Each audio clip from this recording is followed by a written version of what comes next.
Hello, hello, hello. Oh, hey, how's it going, everyone? Welcome, welcome. Today we've got another early build, early release, pre-release, sort of. I guess maybe it would be like the best word for it. That's what they call like for movies, right? Pre-release or games or stuff. Where anyway, I don't have. Excuse me. I don't have the official box or instructions for this kit. So I just had it's kind of a blank white empty box and a PDF of the instructions. So got that printed off here. Although I will say, so if you guys missed the Wolf Technology live build, also, it was like a similar situation. I didn't have the actual instruction manual. I just had it printed off, and it was kind of hard to see. This one's clearer to see because it has like a white background. The problem with that one is because like the background was like a light gray. So when it's printed out, it's just like gray on gray, and then it was kind of hard to see. But all right, let's see. Hang on here. Let me get this going here for us. How's everybody doing today? Hope you're all doing well and staying safe. I know it's very cold. It's weather everywhere. Fine here in Florida. It's cold, but it's not like. All right, let me just get one more thing here set up for us, and we'll get going. Grade school assignments, just printed stuff out. Yeah. All right, I want to, let's see, make an adjustment here, and then we'll get into the build here for today. So a couple other things I can share with you guys. Excuse me, give me just a minute here. Make sure that this is turned on. Probably would be easier to do on the computer. Any news about the Psycho Zaku Verka? I'm assuming that you're just waiting for that to come. It's up for pre-order or something, because we're supposed to be getting some more of it in. Would be the reason that I'm guessing that you're asking that. I don't know. I can't about that specific item. I'm not sure. I haven't heard anything about it. If it says that it's up for like Q1, then that means it's coming, within the next month and a half or so, 2 months. I'm not exactly sure when Q1 technically applies to, but especially like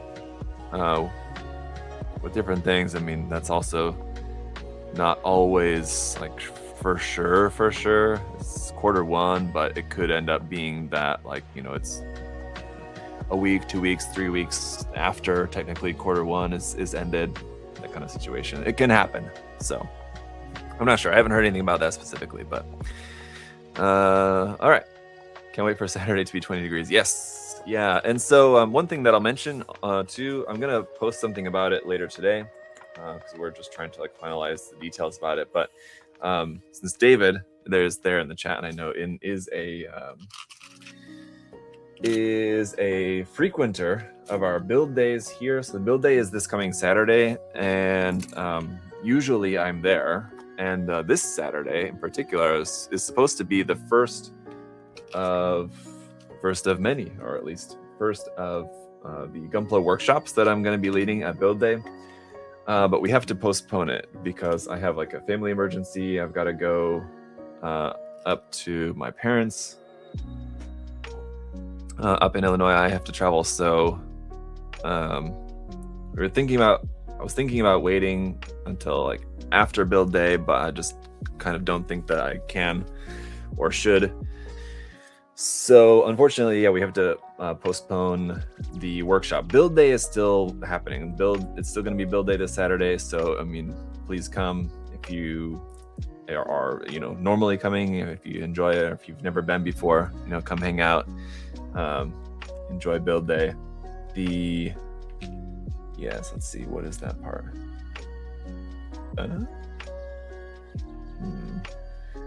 Excuse me.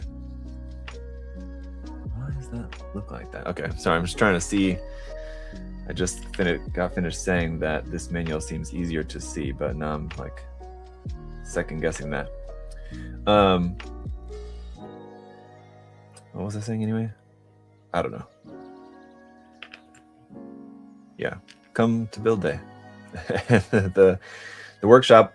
So the workshop on decals that was planned for this Saturday will just be postponed to next month's workshop, which will be February, I think 21st. We're like trying to see if we can't confirm that. It's either going to be the 3rd or the 4th Saturday in February, the 21st or the 28th. The 28th is my birthday too, so. But it might end up being one of those days. What am I not doing right here with this head? I feel like there's something not quite lined up. Did the weather hit you? I mean, no. I mean, it's cold here in Florida, but we haven't gotten like any other kind of like extreme weather or anything like that. And by cold, I mean cold like by Florida standards.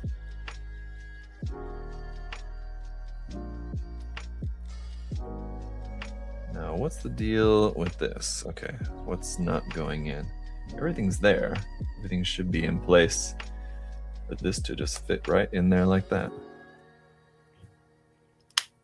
There we go. I think I just had to squeeze it a bit more. So this is GM models. I think it's like Gomodo or something like that. This company is the same that made the Solaridian, which I built not that long ago. And the Solaridian kit was interesting. It was really nice, very cool. But it was a kind of a challenging build. Just a lot of that was just due to the coding. So there is like the non-coded versions of that kit, which I can only assume would be an easier time to build. The coded version was kind of difficult. So I don't really know what to expect with this one because I haven't built something from this company that wasn't like a plated kit, right? So we're gonna find out. Let's see, that's 015. This part's meant to fit, okay, right up in there, like a visor. No, we don't have, pretty sure, let me just double check. Yeah. There's not any stickers for like the eyes or the head camera or anything like that. So it's just that clear blue visor. The design and the color scheme and the design kind of reminds me a lot of like the Estelev. Actually, when I first saw this kit, I actually thought that it was like an Orange Cat Industries release because it reminded me so much, like right off the bat, of the Estelev. Excuse me.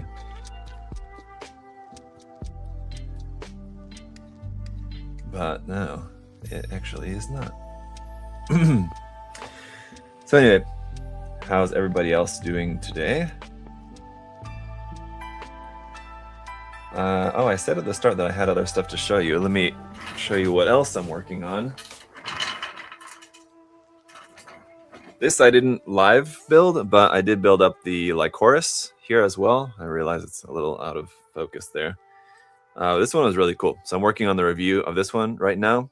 And so that one will be reviewed for you guys. I just didn't live build it just because I've just got so many other things going on. And then at home,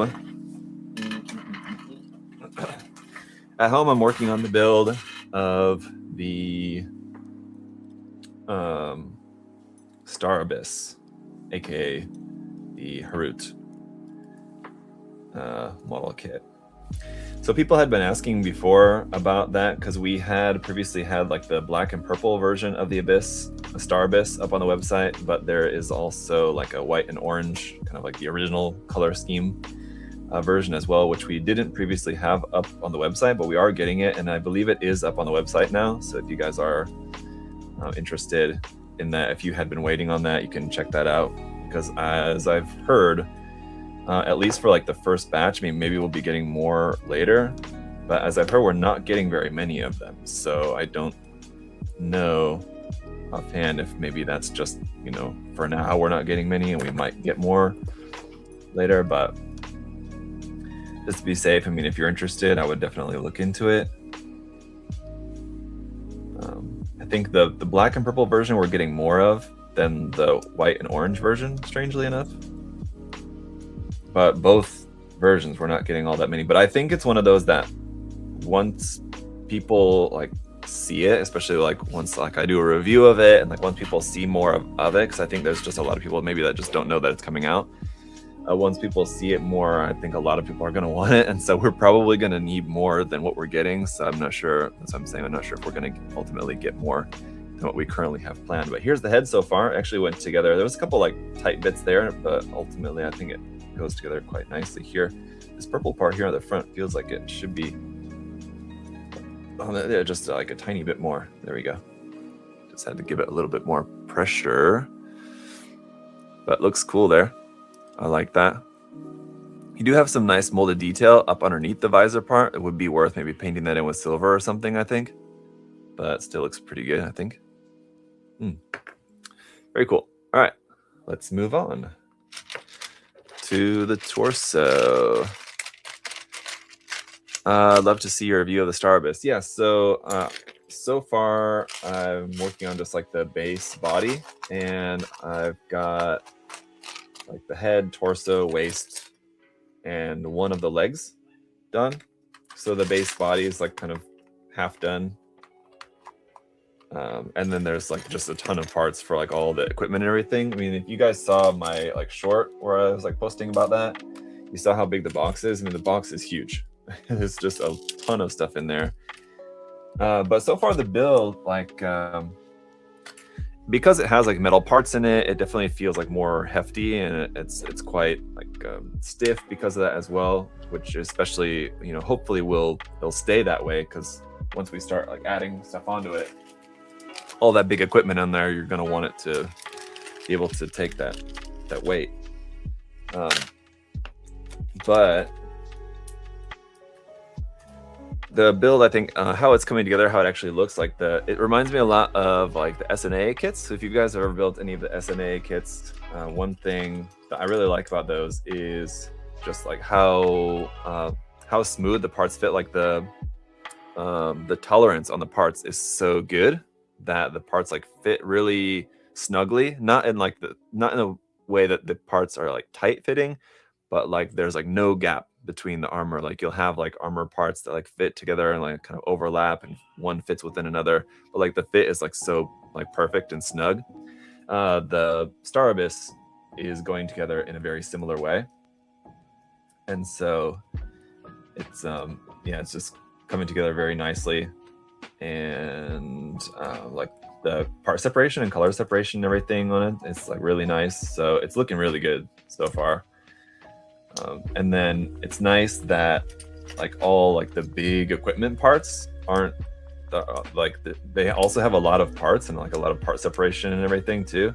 So it's nice that like they didn't just focus on like the body of the mobile suit, and then like the equipment is just kind of like empty, hollow, just kind of made up of big parts with like a lot of molded detail, but not a lot of color separation.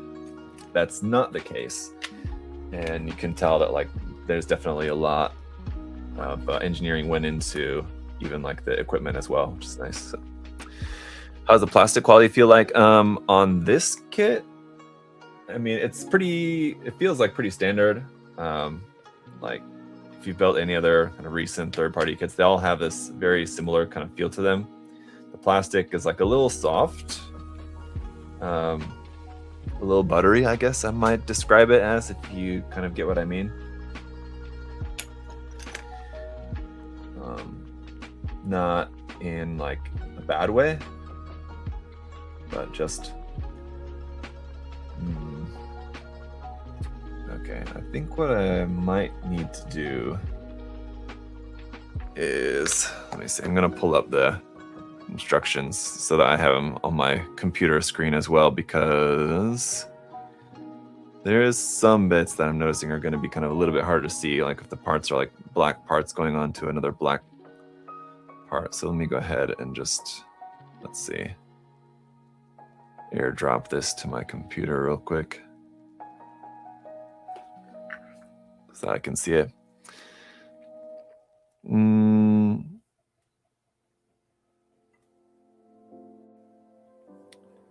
Question, let's see, sorry, what's the question there? From John. Here, what made you change your review format from unboxing video and then separate review to make it into unboxing review into one video?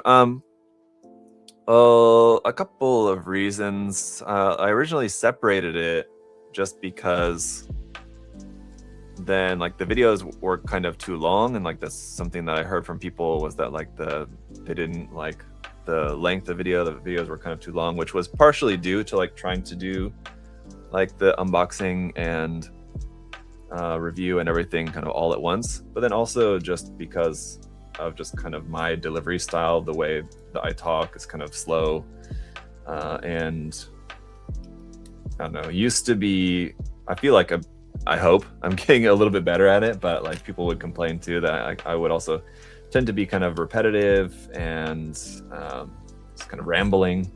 I try to be a lot more concise these days, but I've actually gotten complaints a couple times recently that people thought that now I've heard from a couple people that I talk too fast. So I don't know, you kind of just can't please everybody, but a lot of it, so separating unboxing and review videos initially was a lot just to kind of cut down on the runtime, so that, you know, if people want to watch the unboxing, they can, but if they don't care about the unboxing, they can just watch the review separately. But I tried to work on just being more concise in my delivery and, you know, less rambly and everything, and also with the ability on YouTube to just make chapters in the video too. People can easily skip around. So I mean, now that everything's back into one video, if people don't care about the unboxing part, they can easily just see that in like the YouTube timeline bar, and they can just skip to just like the content that they care about.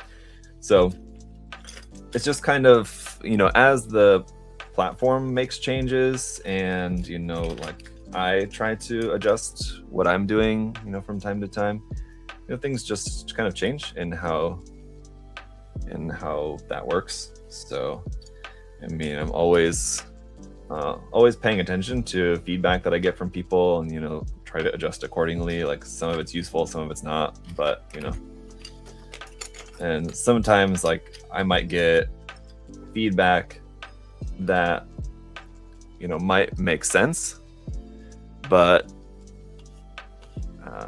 I'm just like not interested in that. Like someone might recommend like, hey, you should do this or this. And it's like, I mean, they're probably right that I should do that, but I just am not interested, or it's just like not kind of how I want to do my content or whatever. So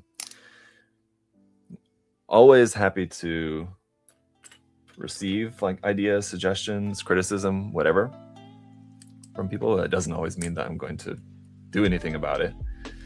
You know, I'll ultimately just take it and make the decision what works best. But yep, hope that kind of answers that. I do still separate the unboxing videos from the reviews sometimes, especially if it's like a large kit and like the unboxing portion is going to be like over 10 minutes. It's not like arbitrary. I'm not like set on like the 10-minute marker, but if I know that like it's going to be a longer unboxing portion, then usually I'll separate that out. Probably should have done that honestly for the Harut, for the Star Abyss, because it is a big kit and there is a lot in the unboxing, and it's probably going to be a pretty long portion of that video just going through all the runners. But I did for the Monument EX recently, if you guys saw that. So I mean, sometimes I do, sometimes I don't. Like I said, it just kind of depends on how I feel the ultimately the video is going to be like in the end. All right, we have a couple of really teeny tiny clear blue parts here. One of which goes on the front of Let's see. This part. Try to get this in here without losing it.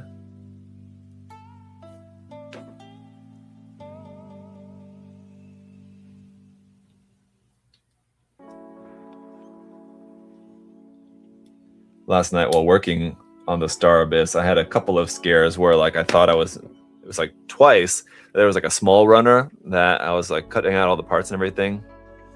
And I couldn't find the runner. I thought I had misplaced it, or I thought it just like wasn't included, because that one also is an early sample. So I thought, oh, it could be that it's just a mistake in that, you know, they just is a defect or whatever. It just, the runner didn't make it into the box. But both times when I thought that that's what was happening, that was the case. Both times I was able to find it. And where did I just put? Didn't I just have my tweezers? No, I didn't. They're over here.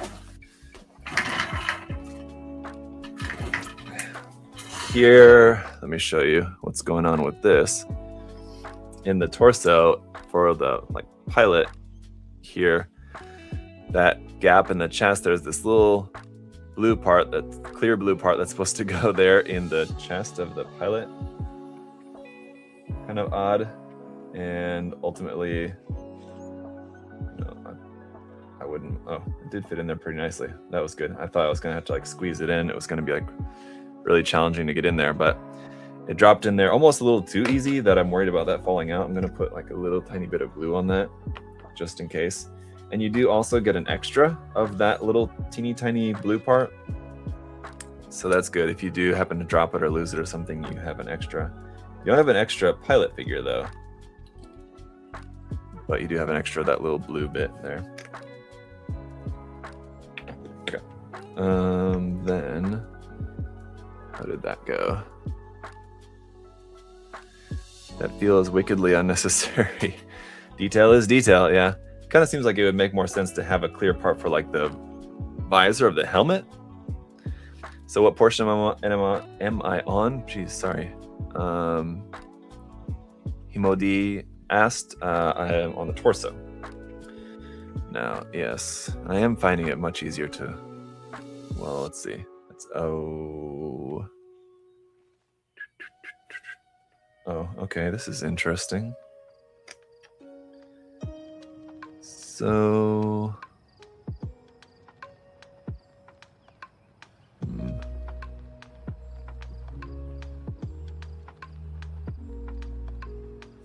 Let's see. There's this clear part here that goes on the inside as well, apparently. I guess it's just supposed to go like in there like that. Kind of like in front of where the pilot is, so that it ultimately it looks like the pilot's screen in there. That's kind of cool. Is that right though? I think I might have that turned the wrong way. Yeah, I think I do.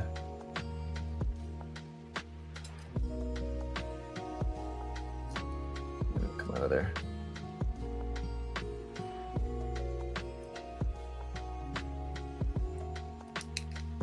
Oh yeah, much tighter fit this way. There we go. So you guys can maybe see this. So that fits in there like that for like the screen display there for our pilot, and then our pilot fits into here like this. So you've got like the actual like clear blue display part there in front of them. Pretty cool. I mean, it's a hidden detail nobody's ever gonna see, but like you said, detail is detail. It's there. It's cool to build. I mean, like, it's the kind of thing that you like, that kind of detail. I mean, I suppose there's a way. I mean, like, you could find a way to show that off in like the final build, but it's really kind of more like just a little thing to enjoy during the build process, which I'm all for. I like that. Used rubbing alcohol and messed up my car. Oh no. I'm assuming you mean model car, not like actual car. All right, let's see. So then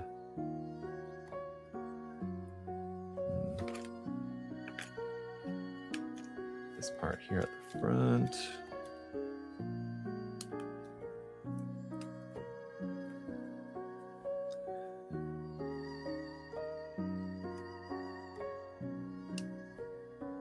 Put there. And as for the size, you probably couldn't really notice just seeing it on camera, but the size of the pilot figure is definitely a bit larger than 1/100 scale. It's not quite like 160 scale, but it definitely seems bigger than like a standard 1/100 scale pilot, slightly. So I think this is meant to be 1/100 scale, but it seems a little slightly bigger than that. And we'll have to see like how it compares once it's all put together. How it compares to like a 1/100 scale MG kit or something. But I feel like it's gonna be a little bit larger.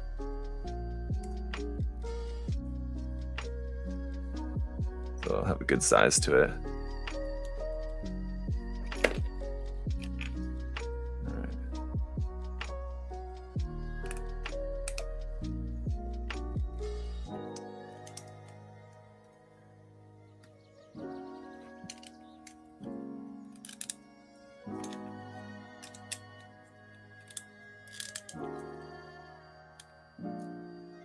Definitely pretty big. I can tell it's definitely going to be, now that I'm just like starting to get some more of this put together, it's just kind of becoming even more clear that it's going to be a pretty good sized kit. Uh-oh, oops, this part was supposed to be on here.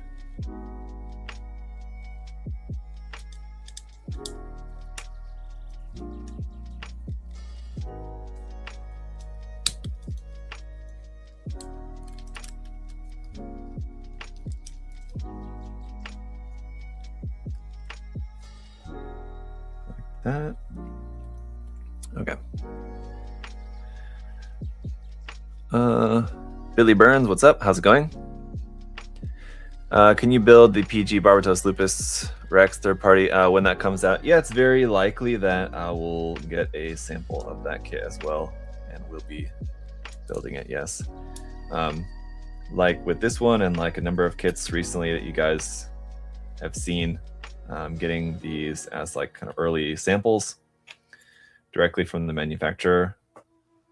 And so the Barbatos, the kind of PG sort of kit, 160 scale kit, will likely be another sample that I'll get my hands on.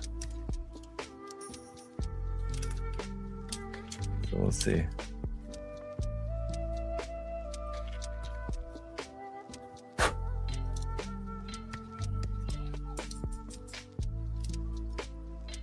That. All right, so our last couple bits here. Doesn't have like a traditional chest vent, it has a sort of similar kind of looking detail there.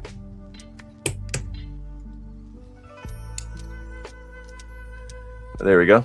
There's the torso. Pretty cool looking. Yeah, and feels like quite solid. A whole bunch of stuff. I mean, it feels very dense. It was one thing that I felt with like the Star Abyss as well. Like building the Star Abyss, like I could describe it as like I mentioned it in my Discord actually last night that it feels very dense. It's like there's a lot of parts that are like all packed in there, and this one has the same kind of feeling to it. So there you go. Actually, really nice. The fit and just like the construction process is definitely smoother than with the Solaridian, but again, I think the Solaridian, at least the one that I built, just I had issues with it mostly just because of the again, because of the coating on it was the main thing. Good afternoon. What's going on, Patrick? Talked to Alex lately? I've not talked to Alex. Well, actually, I did talk to Alex lately because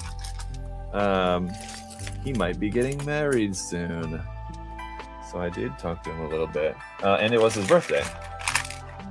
So kind of originally I'd gotten in touch with him to say happy birthday. And yeah, he let us know that he might be getting hitched soon.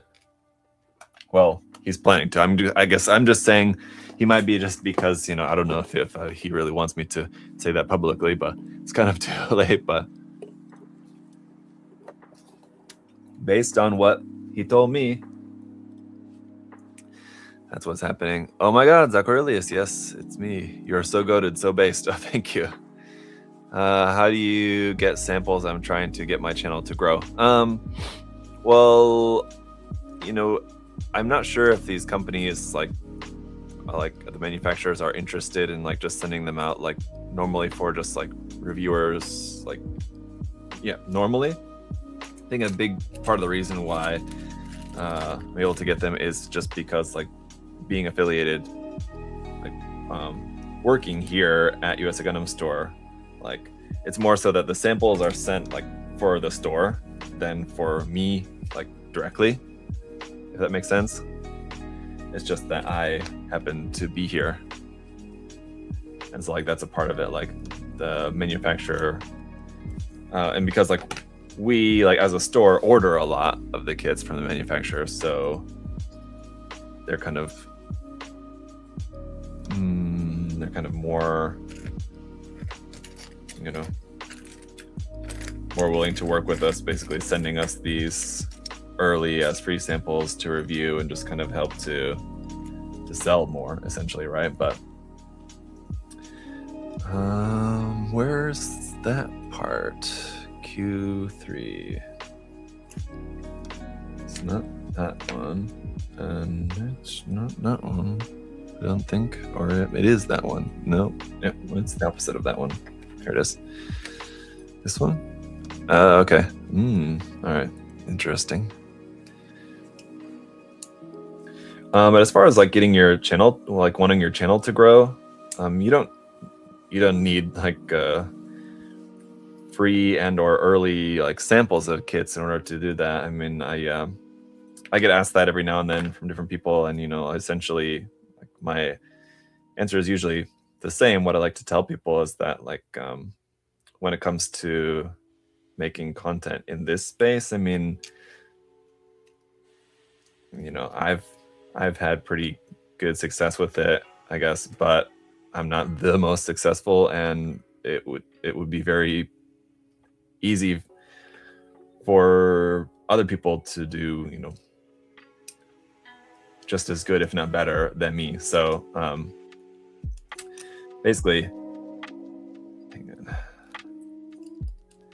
you can take my advice, but what I mean to say is that ultimately you can, you know, take the advice of other people, and also you can just kind of like do your own research, as they say, to just kind of find, you know, what works for you. But what I will say is, what I would recommend in this space, that I think what would be good would be just to try to find your own way in terms of like finding what's going to make your channel unique. Because if you're just interested in doing like Gunpla reviews, then you're competing, you know, against channels like mine, channels like Mecha Gaikotsu, other channels that are bigger and have been around for a long time. And, you know, you can certainly like make a name for yourself. I mean, you might find like a new way to, you know, to do your reviews that people find fun and interesting, and you might be very successful. But I think one way definitely that would help your channel to stand out, if you're kind of just getting started, especially, would be to just find something new and interesting that is not being done by other channels, either at all or not that much, and just kind of make it your thing. And then, you know, once you're growing, and then if you want to then also do more review type content as well, I mean, you can do that. Stores will be, you know, once you're willing, or like once you've built up more of a following, then obviously stores are going to be more willing, more anxious to work with you as far as some kind of like sponsorship or deal or something like that. So it kind of has to go one thing at a time. You also can't be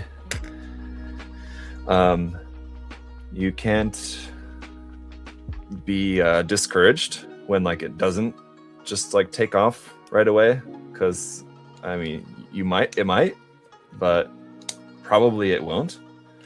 Probably it'll take some time, it'll take some persistence, and you just have to be persistent too. I mean, like yeah, my channel for the first 8 months or so, I didn't really have like a whole lot of traction until then. Like I did have a couple of videos that kind of popped off, and then I was also kind of helped at the time. I've mentioned this many times, but that like at that time a couple of other big channels kind of disappeared right at that time, so there was like a void that certainly worked to my advantage. It's like Henry had just kind of got out of making videos, Robert had just got out of making videos, and they were like 2 of the biggest channels in the space.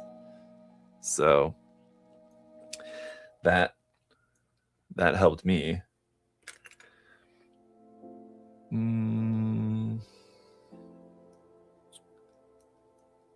This is odd. Let's see.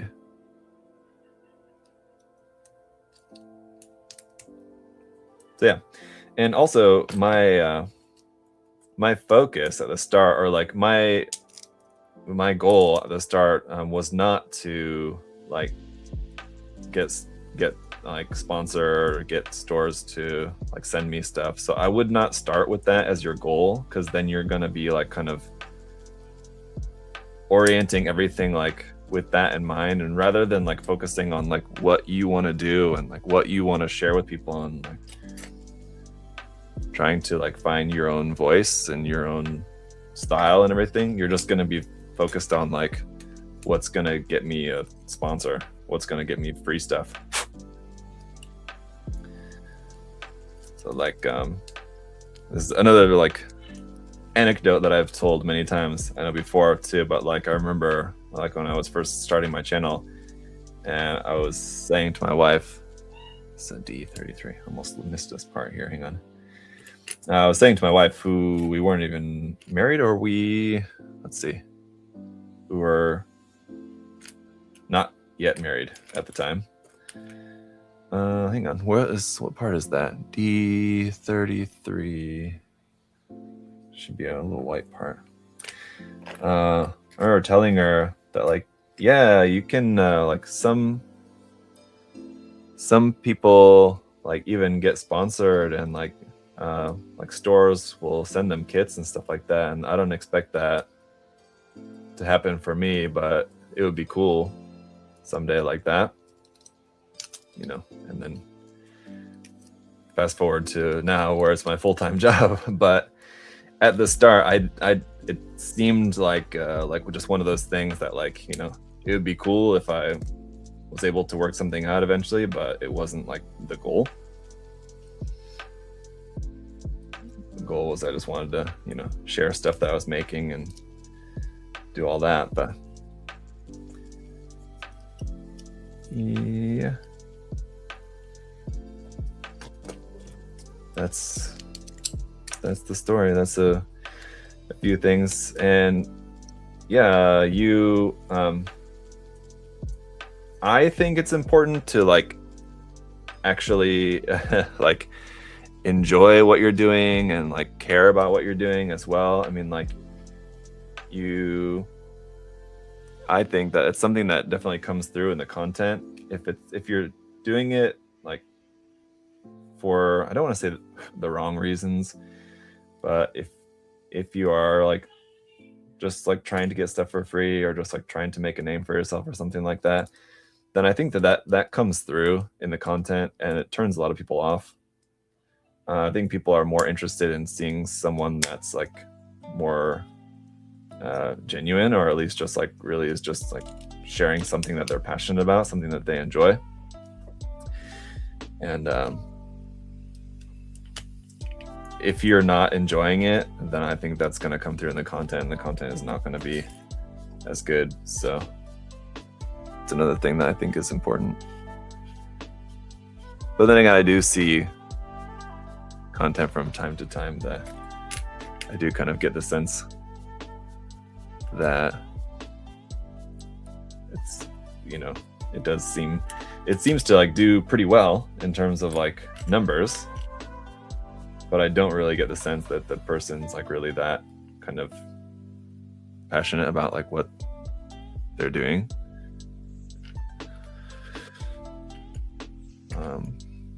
So anyway,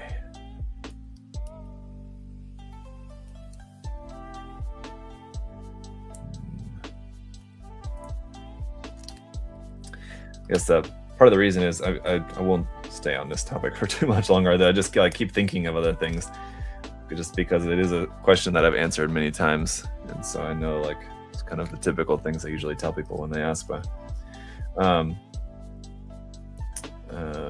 shoot, what was I gonna say? No, I just lost my train of thought, so maybe I will just move on.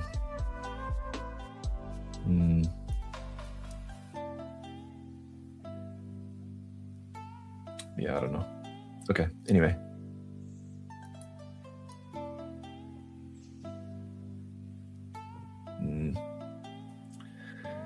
Card's not wanting to fit in here.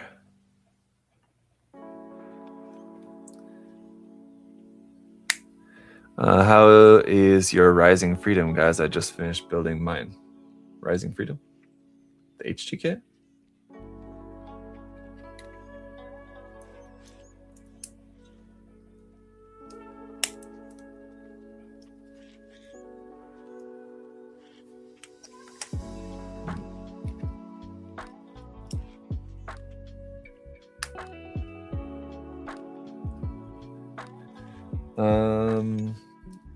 What else is going on here? So the Wolf Technology kit, I know, is one that a lot of people are still waiting on, but that should be here this week.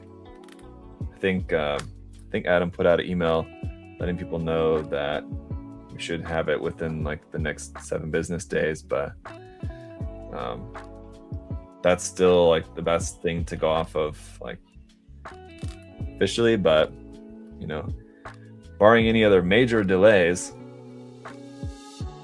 considering I guess we do have like some major storms going on, like ice and all that, so it's very possible it could get delayed, but hopefully it doesn't, and it should be here this week. So keeping everyone's fingers crossed for that. Let's see this one.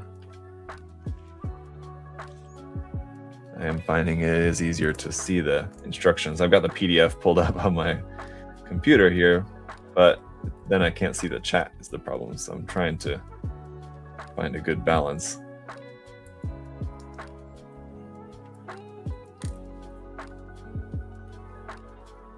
These are pretty cool. These like gold inlay parts here in the side skirts. I feel like that needs to be in there some more though.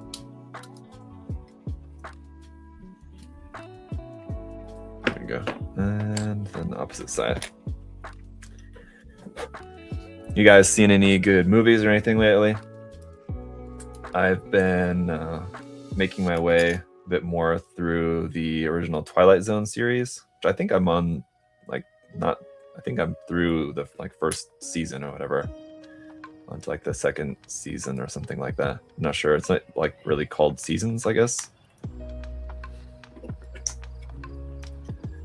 I was watching some, like I'm not like binge watching it.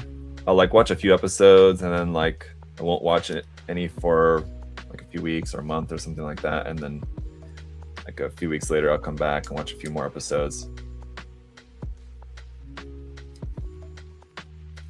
which maybe is a bit more akin to like the original experience of what it would have been like to, watch the episodes as they came out on TV, which would have been weekly, I guess, probably, right? Originally. It's pretty good. I enjoy it. All right, you got those. Pretty thick side skirts here, but these are gonna like open out like this, so you can kind of see here. Oop. Switch this around so you can see. So that's closed up and then opened out like that. That's pretty cool. I like that. Just watched Begonia the other day. Not bad, just predictable. Oh, it's interesting. It looks interesting, but I'm sad to hear that it's predictable. I kind of do. I mean, like, I've seen the trailer for it, but I don't really know what to expect. But I mean, I guess, it seems like mysterious enough in the trailer. But I guess if you're saying it's predictable, then I can kind of take that to mean that like there's really not much else to it other than what's like already there in the trailer. Is that kind of basically what you're telling me? That's a shame. But I mean, it looks interesting enough. It's probably one of those that like if I'm able to watch it like on a flight or something, it'd be a good one to like watch on an airplane. I feel it's usually a good time to watch movies that like I didn't really care to see in theaters, which I hardly ever go to the theaters these days just because it's expensive and with kids and everything like that. I can't like take my kids to go see something like that. But like a couple of the more recent Marvel movies I caught up on just by watching them like on flights over the summer. Like when we went to Korea last summer, I caught up on the last couple Marvel movies, stuff like that. The back skirts here also open up, which is pretty cool. Like that.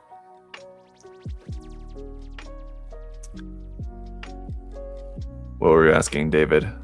I can't do splits. I guess I like could do split screen, but like computer's just a laptop here. So I mean, I do have another screen, but it's not connected because of my setup. Yeah.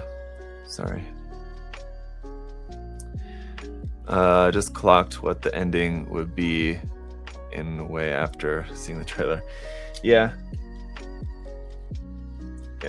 I did watch The Trail, it was called. It's a 2025 movie. There's like a few different movies called The Trail. But the 2025 The Trail, just because I think it was on like Amazon or something like that. Just looked like a fairly interesting sort of indie sci-fi mystery horror kind of film, which is typically kind of right up my alley. But I gotta say, it was pretty disappointing. It was just very boring. Like, I don't mind like a slow burn type of movie, but it was just slow and nothing really all that much happened. And then when something did happen, it was just like repeating the same thing that had already happened. I don't recommend it. I mean, I just had it on while working on a kit, so it was just kind of on in the background, which was, I guess, even for that, like I have a pretty high tolerance because like I'm just wanting something to put on in the background basically. It's like I watch like some, not exactly watch, but like I'll put on some like pretty bad like SF horror or just like science fiction stuff, like old science fiction stuff, things like that. And like I have a pretty high tolerance for like bad stuff of that genre just because I just have it on in the background. But this one was like, I wouldn't say I was about to turn it off, but it was not good. No, the lacquer question. What lacquer question? Hang on, let me see. And then what you do for content. In my opinion, if you don't have financial backing from someone don't think you'll be a good content creator. Real life expenses catch up with you. Yeah, that's the other thing too about the content creation. Just to kind of go back to that for a minute. Yeah, I mean, it takes time. It takes a lot of time, and you know, you're in this hobby in particular, you're not gonna get to like over 1 million subscribers. I mean, depends on where you live, and it depends on what your family situation is. If you're single and you don't have kids and you live in a country or an area that like has a pretty low like cost of living, you could make enough. But like, especially if you have a family, especially if you live like in most places in the US, you're probably not going to make enough just only off of YouTube. And like, even if you also have like a Patreon or something, I mean, like, I suppose it's possible if you're like really kind of working all the angles, as it were. But I mean, it's just not, it's a pretty niche hobby. There's not very many people in this hobby that are able to like actually make a living off of, you know, just doing plastic model content. So anyway, yeah, would not recommend The Trail to you guys. I think it was Amazon or something. Maybe. And then it ended up being a very kind of cringy ending as well. I don't necessarily want to spoil it, but I'm not even recommending you guys to watch it. So I mean, I guess it kind of doesn't really matter if I spoil it, but I'm not at all one of those people that care about wokeness in movies. But like, they were laying it on a little thick at the end of the movie, like with like the big climax of the movie and the like the kind of commentary or whatever was like at the end there. They were laying it on a little thick, I will say, to the point that it was like, all right.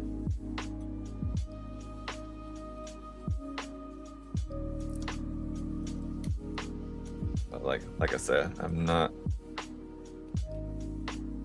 otherwise one to care about that at all. Not like I know like some people get like really worked up about that kind of thing, but that's not me.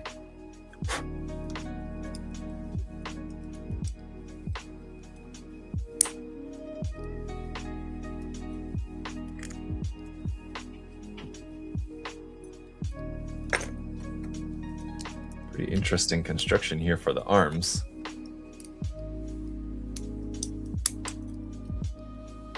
Oh, hold on. Wait a minute. Missing this piece. Oh. Ha.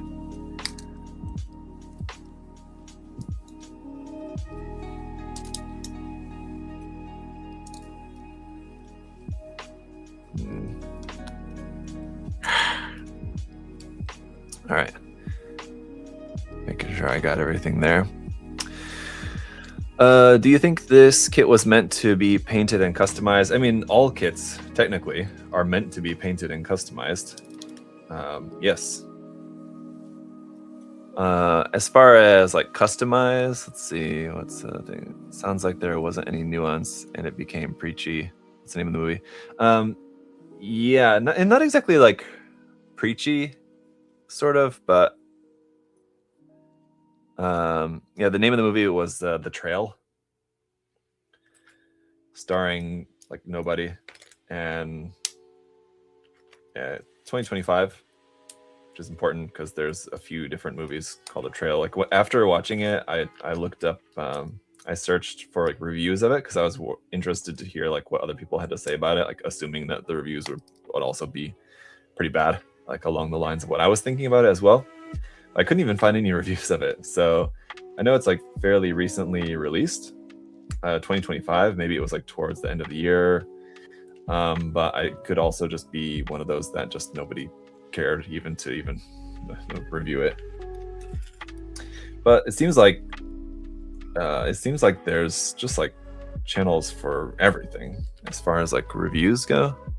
I feel like you can find even like the most odd, obscure films you can find reviews for. There was supposed to be, oh shoot, let's see, this was supposed to be inside there, right? P, that's right. Oh, fortunately it will fit like that. Let's see. Yeah, I couldn't even find any reviews for it, but when I searched for like the trail like reviews, I found a bunch of different other, it's like a few other movies called The Trail. So it's the 2025 movie anyway.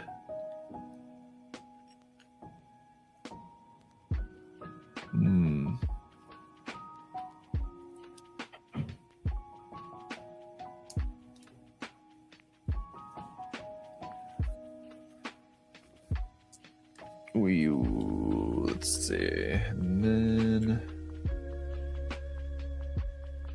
this part here.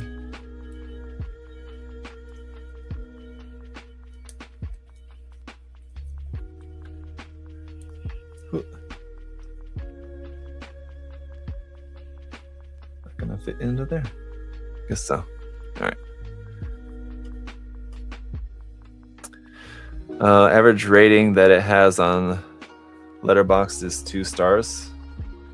I mean, is that 2 out of 4 or 2 out of 5?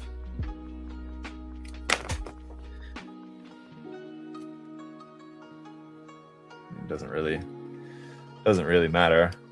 I mean, and it's all just my opinion too. I mean, heck, watch it, you might like it. If you think that that's something that sounds, no wait, the average rating it has on Letterboxd is actually 1 star. Oh, okay, yeah, see, here you go. I think more recent Gundam HG is more compatible with 30 minutes label, or some old HG you might need to force or customize. Yeah. Oh, and to go back to the question as far as like if I think that this kit is made to be painted and customized, yeah, for sure. Like I said, it's just kind of, that's my thought on kind of like all model kits generally. But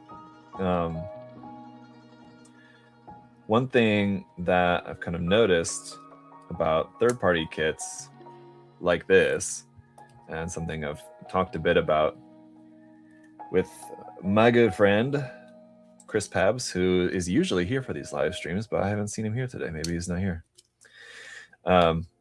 Is that with a lot of these, they're kind of less designed with the idea of customization. Now, I think like a lot of like Bandai's kits, for example, are not made to be customized exactly, but they are more, they're kind of easier to customize just kind of like based on the designs. Whereas like with a lot of these kits like this, and like the SNA kits is another good example where like the kits, like the quality of the kits themselves is great, and like they're really nice kits. But what can happen is that like the design is just very specific. So like if you wanted to like customize it, it's kind of hard to, because you know it's not like compatible like with HG Gunpla, right? You can switch with other HG Gunpla, and you can find like the legs of like the Gundam X work well with like the torso of like the Crossbone Gundam or something like that, right? And you might have that. I'm not sure if I've seen that at all with like any SNA stuff where like people mix like parts from like the Tristan and the Percival, something like that.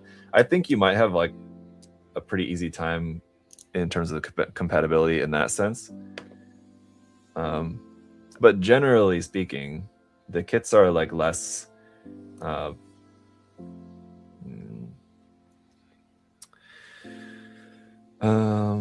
what's the word? They're just not, they have such a specific design language to them that they're not as easy to customize, I guess, if that makes sense. And hopefully that makes sense. feel like to most people that should make a decent amount of sense. I don't know. I hope so. But yeah, which is not to say anything negative about the kits themselves, because like I said, especially like in the case of SNA and like from a lot of the third-party stuff that I've built lately, just the quality has been really, really nice. So I don't think that there's any issue in terms of like how's the quality of the kits themselves. It's just that like if customizing is your thing, I can understand why kits like this maybe aren't as attractive to you, because it kind of feels like it's already customized, right? And so like there's not really much left for you to do to customize it to make it your own, which I think is one of the reasons why like these kits are appealing to a lot of people, because they're like, I think I've mentioned this before in another review or live build or something at some point, or maybe like during the last live stream with Adam and I or something. I think I did mention about how the kits are like, the design is like kind of like already similar to like what you would see from like a custom GBWC, like custom build, like a highly customized Gunpla, like a GBWC entry kind of thing, like just like a really high level customized Gunpla. And for the people who have the ability to make that, they would prefer to just, you know, make that on their own. But for the people that don't have the skills and ability to make something like that, being able to just build something like that that looks like that is appealing for sure, right? So if I can just build something that looks, you know, like super detailed and interesting, like on the level of what you would typically see from like a really high level GBWC type of custom build, it's cool to be able to make something like that on your own without actually having yet the skills and experience to do that. But I think that should still be a goal for some people. I mean, it's not going to be everyone's goal, which is fine.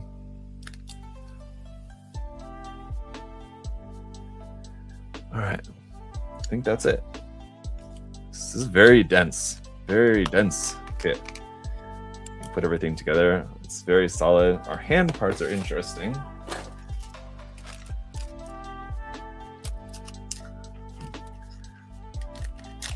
Yeah, they're definitely not anything like 30 minutes missions or 30 minutes, like the 30 minutes label stuff. I mean, that's for sure. Let's see. Is this all ×2? Yeah. That stuff is like, yeah, for sure made for like customization.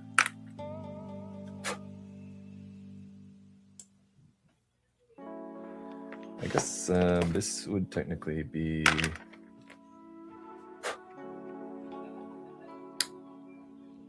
right arm. So we've got a bunch of different hand option parts. And it's cool that some of the hand option parts are even stuff like the peace sign hands. You've got outstretched, open expressive hands, which is nice. So we've got some good options here for those. All the hands are in this like kind of softer material, which is also fairly common. I like that they're fixed pose, but I don't like that they're in that softer material, I have to say. So let's see. Okay.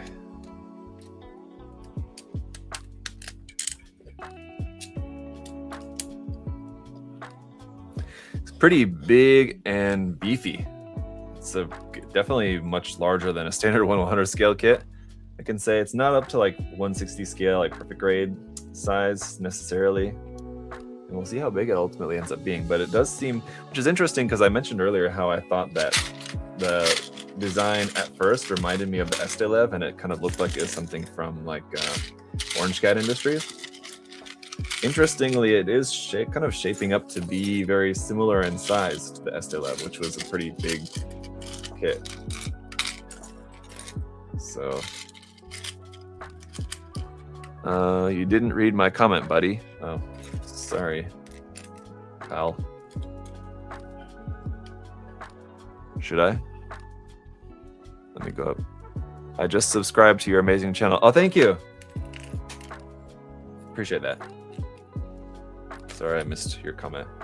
Try to keep an eye on the comments while also, you know, trying to build the kit. So won't be able to see everybody's. That said, as I usually try to remember to tell you guys, if you do have questions, you can feel free to engage caps lock, as they say, and put your question there in the chat in all caps. As long as you're not spamming it, that's fine. You can do that. I'll allow it. Just kind of helps me pick it out in the chat. But yes, just don't abuse it. I mean, like, you guys can see me. You can see what I'm doing. If I'm not looking this way, I'm not looking at the chat. So just keep that in mind.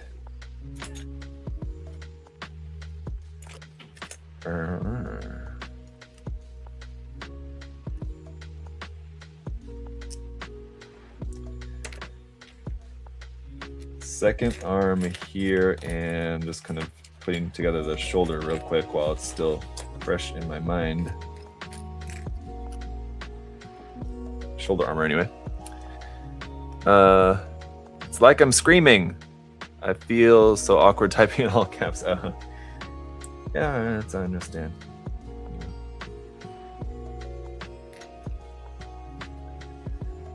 Loved the video you did with about the HG Banshee. It looks great in the end. Thank you, Patrick. I'm glad that the video did well, but I was a little bit disappointed to see just how much people really latched on to, like, thinking that it was just like a Mechagodzilla diss video, which it was obviously made as a reply video, but it wasn't meant to like diss anybody or like one up anybody. And like, it was unfortunate that like people were saying like, why would you go after him because he has a different opinion? And it's like, well, I'm sharing my opinion. So like, that's what I'm doing. So I don't know. I didn't like to see that there was so many comments kind of getting caught up in that, like thinking that it was like stirring drama or anything like that, because like I said, that's not really what it was about, which I thought was clear enough. But you know, it was my fault for, I think, like people that know me, and I mean like most of you guys just don't know me like personally, but you've watched me enough, maybe some of you, and for anybody that does actually like know me a little bit better, like in real life, or has like at least met me or anything, I think anybody like that probably knows like how lighthearted the video was and how it was like very obviously not meant to be anything like cruel or drama, anything like that. But you know, other people just kind of have a bias. I mean, like there'll be people that just have something that they hold against me for whatever reason. So like anything that they see of mine, they're gonna like see through that lens, and that's just kind of the way that it goes. And like I understand that, but still, it's a shame, like when you make something and it just kind of is like misconstrued or just kind of assumed by some people to be something that like it was not meant to be. So it happens. But I was glad to see that that was not what most people were focused on. I think most of the feedback that I saw from people was generally positive. Most people had good things to say about the video. They liked the video. They liked and agreed with my message, which was also not, you know, super important. Wasn't like saying like this is how you have to think and you have to agree, like with me, or else. Like I said, I was sharing my opinion, which was different from his opinion in his video. So I thought it was equally valid to share that. And I thought it's important to have both opinions out there in the space. So like, so that both points of view are out there for people. And if people, watch both videos and they tend to agree more with what I said, great. And if they tend to agree more with what he said in his video, then great.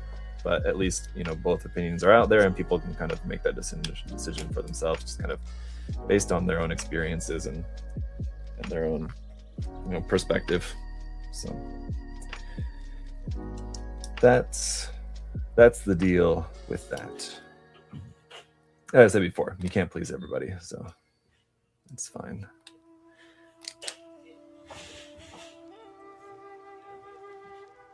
All right.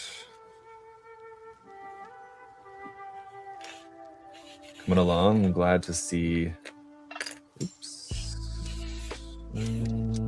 How did this one go? Glad to see the second arm going together very quickly in comparison to the first one. It's usually how it goes, but I feel like, it's a good sized kit with a lot of parts, so it makes sense that it wouldn't be like a very fast build, but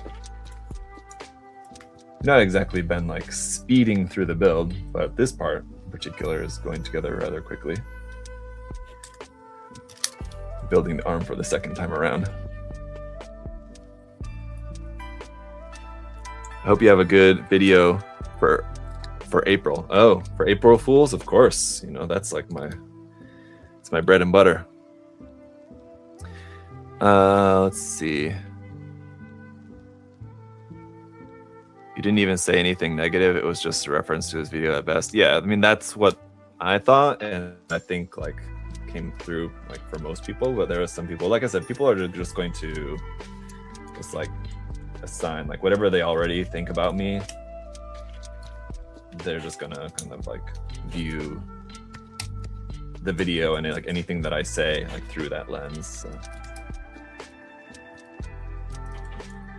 could be for whatever reason.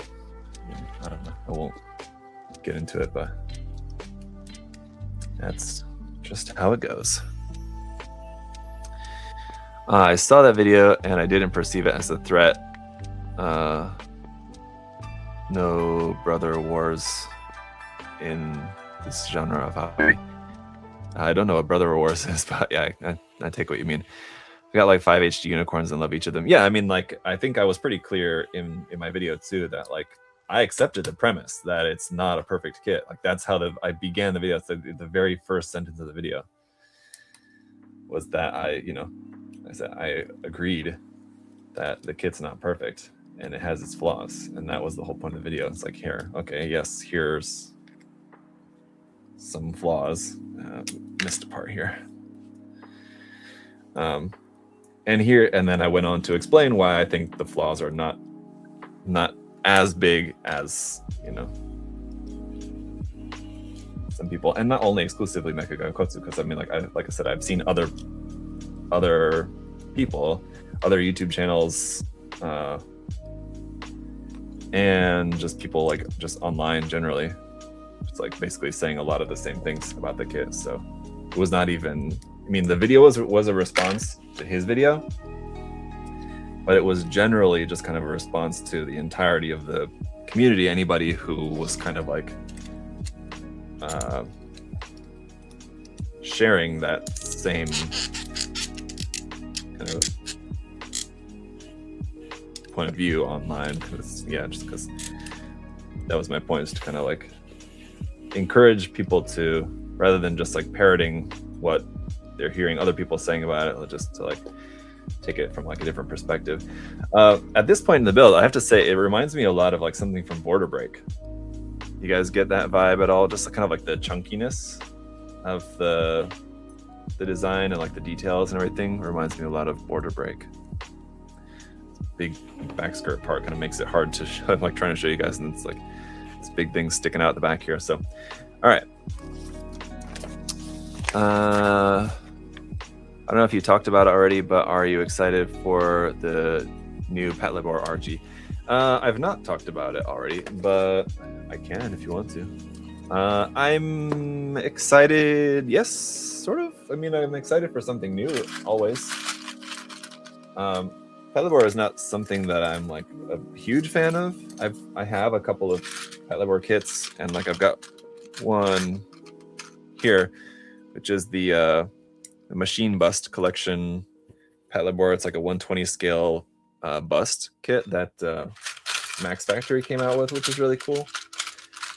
The thing is that like it like requires glue. Like the kit, the bust kit is not like just a snap fit kit. So I started working on it and then realized, oh, I'm just gonna have to like glue everything. So well, I might as well just like paint it as I go then, because I want to paint it ultimately. So that's like a project that I was planning on just doing a review of, but I have to do it as like a full like painted project. So I have that. I have the MG Ingram kit from the Next Generation film that I reviewed a few years ago. Like it's been out for more than a few years, but I just had it in my backlog for a long time, and I just finally got around to reviewing it a couple of years ago. And that might be all. I think maybe it's just only those two, and then I have like one or two. It might only just be one of like the minimum factory kits too. Where is that? Up there. Of the Griffin and Chimera set in the minimum factory line. So yeah, Patlabor, I mean, they have some cool designs. Oh, I do also have one of the Artpla kits as well. I've got a Patlabor, you know, one here, one there, one there. As a, like, I've never seen the anime. I'm not super into it, but I do like some of the designs. They're pretty cool, just mecha designs generally. So I am looking forward to the kits just because there's something new and the designs are pretty cool. I'm not super psyched about it at this point. Just kind of beyond just kind of my general excitement that I usually feel just towards like anything new. But we haven't really seen anything about it yet either. But I mean, you know, it's a new Bandai RG, so we kind of, you know, that just kind of gives you a simple sense of like kind of what to expect based on what we know of like RG kits, and especially the non-Gundam RG kits like the Eva kits. I don't think we're gonna see as much kind of like reworking the designs, because how like the designs had to be slightly reworked for the Eva designs to just like for them to make sense as model kits. I don't think we'll probably see very much of that.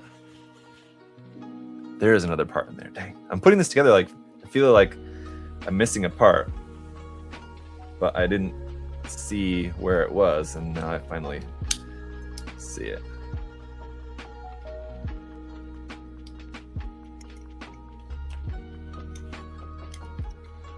And I swear, like I was looking right at it, thinking like, okay, I'm sure there's a part that goes there.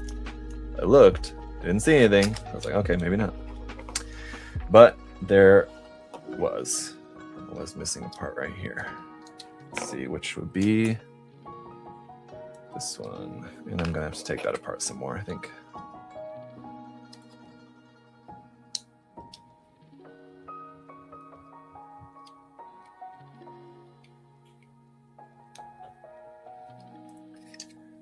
But and just kind of in general, I'm kind of excited to see that they're doing something else with the RG line rather than, you know, branching out from Gunpla. You know, I wouldn't mind if it was just only Gunpla, but again, anything new and different, I'm always up for. So that's good. Do I really have to take this part off here too? I really shouldn't, right?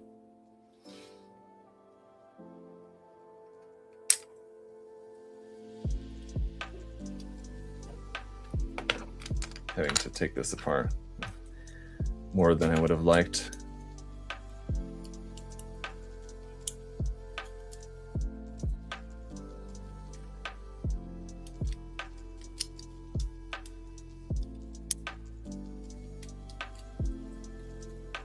Okay. Next time I feel like there's something missing, I should make sure to double and triple check. Trust my instincts.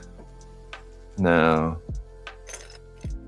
got these, which hopefully are the same, right? Yep.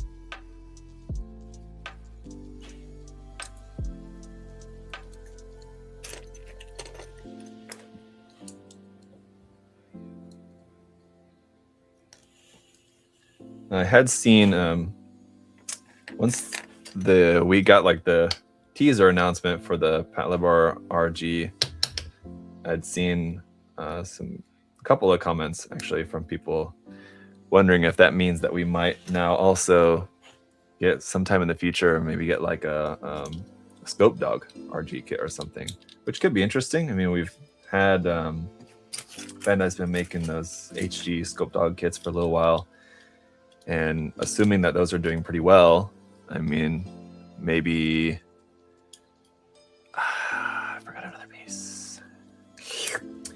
Maybe they will maybe they will want to make like a RG Scope Dog kit, but I'm not sure. I don't know. That might be something that like it worked well enough for them to make the HGs. As far as making like an RG, though, maybe they won't. But then again, like on that note, it seems like even Patlabor 2 would have, like, why not just make like a couple of HG kits, like how we had a few years back now. You guys may remember, you might not, depending on how new you are to the hobby. But Bandai made some Full Metal Panic kits a few years back that were really cool, but they have not ever since reprinted them, which is a shame.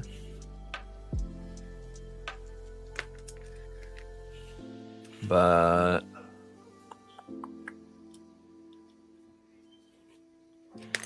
I could see them like in a similar way as to like the HG Full Metal Panic kits if they were to make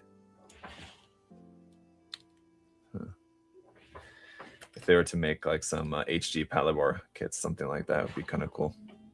I guess they have also been recently making like different like new HG mecha kits as like just P Bandai kits. There's been a few of those lately. The Dragonar was one that was not P Bandai, fortunately, because that kit was great. But then there's been like a few other ones that they've made as just like P Bandai releases. So, I mean, it could have gone that route as well. Like they could have made like a new HG Patlabor kit and just made it as it's like a premium Bandai kit. So we were fortunate, I suppose, in that that's not what happened. Okay, this part seems like it's gonna be kind of different to make sure that got everything lined up here. So that was easy enough. But then we've got these couple of other parts here, I1 and I2, which are this one and this one. Like that.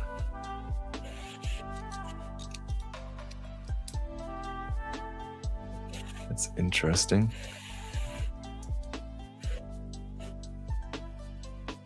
Why is it even like that?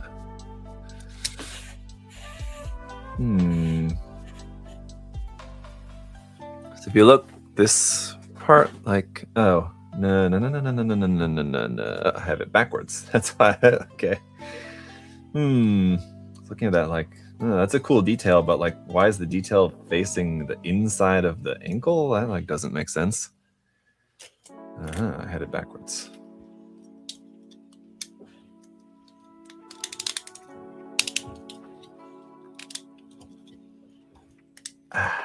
The refreshing squeak of the plastic.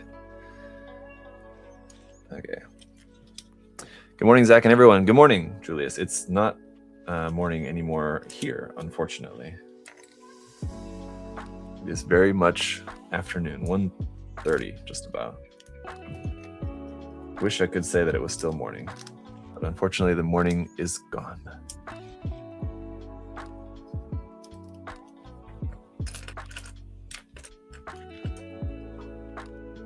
These little blue dealies here. On April 1st, do we still have to be fooled by the announcements of the MG Kshatriya? Just asking for a friend. No. HG86 reprints. Yeah, the 86 kits is another one that those were kind of once and seemingly done.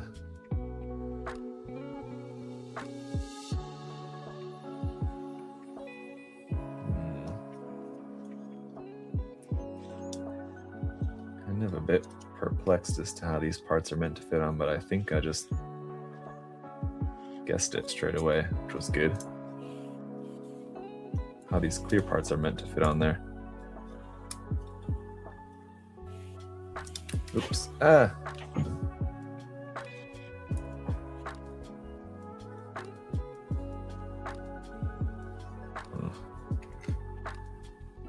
All right, just a moment, y'all, while I'm trying to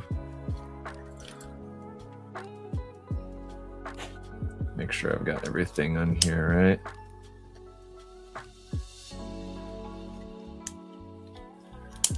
Pretty complex. All this stuff going on here with this one. Ooh. Interesting.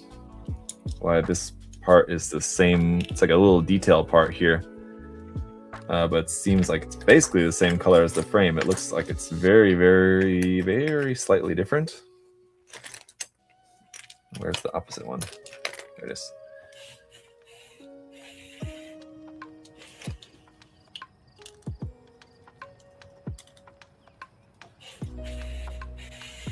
And then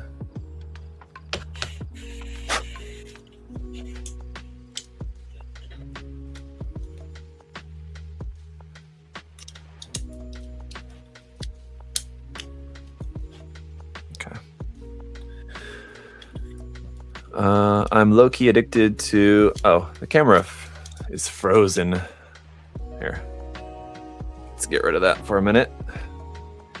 I'm low-key addicted to 3 minutes Xenostrike kits. I've ordered all that are available from your site. Those little guys are amazing. Which kits? Xenostrike kits. What kits are those? I'm drawing a blank.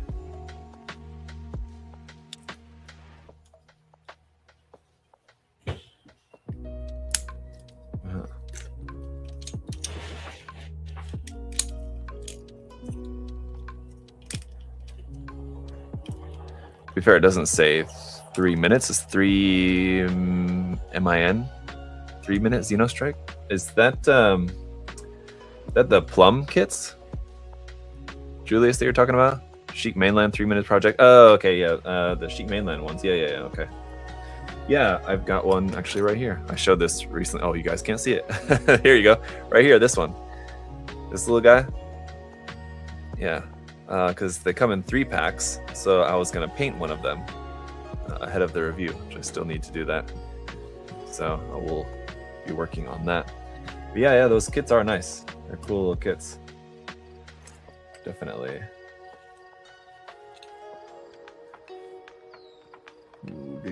Where's this go? Oh my. Some very interesting part separation. Let's see if my camera is ready to cooperate again so that I can show you.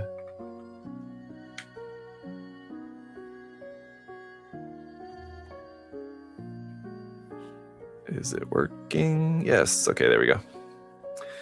So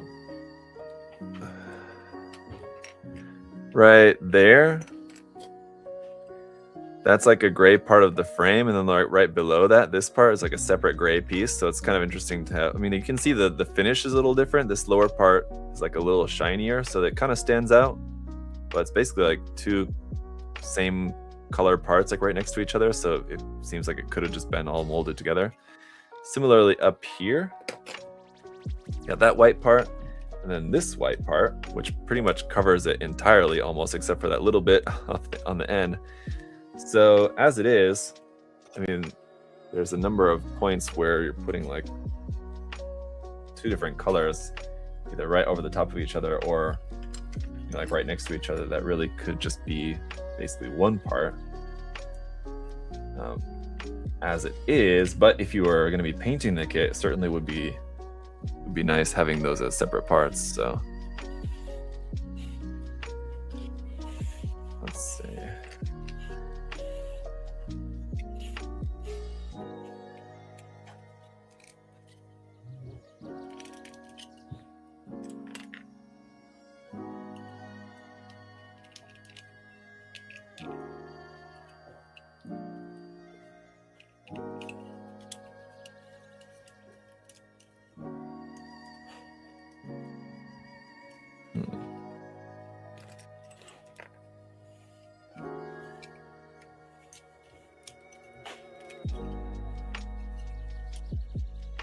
That's not in there all the way.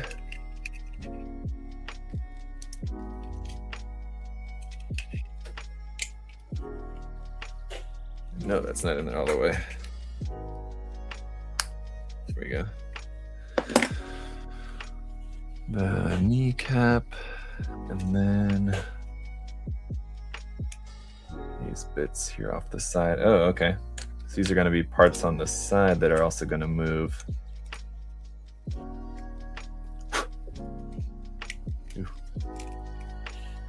Ooh, it's coming together very nicely. I don't know if you were asked this already, but how would you customize that kit? No, wasn't. I don't think so. Really asked that exactly. I was talking a little bit about earlier about how customizing a kit like this is a little bit more difficult because of the design. But I mean, if I was gonna work on this anything more than just like kind of a regular snap build, it would probably mostly just be just a recolor, just custom painting it in different colors, basically. As far as what colors, I don't know. I would have to think about it, but it's kind of the extent of what I think I would be interested in doing with it.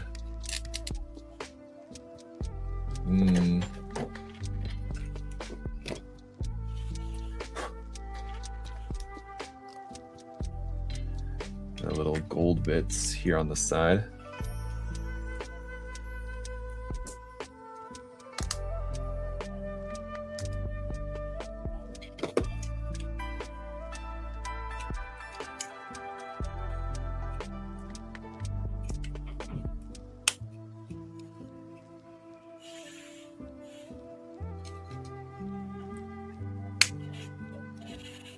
All right, there we go. I wanted to put this, well, okay, I guess not yet. One more thing. Oh, and one more thing. There should be another piece that goes on the front of here, which is this one.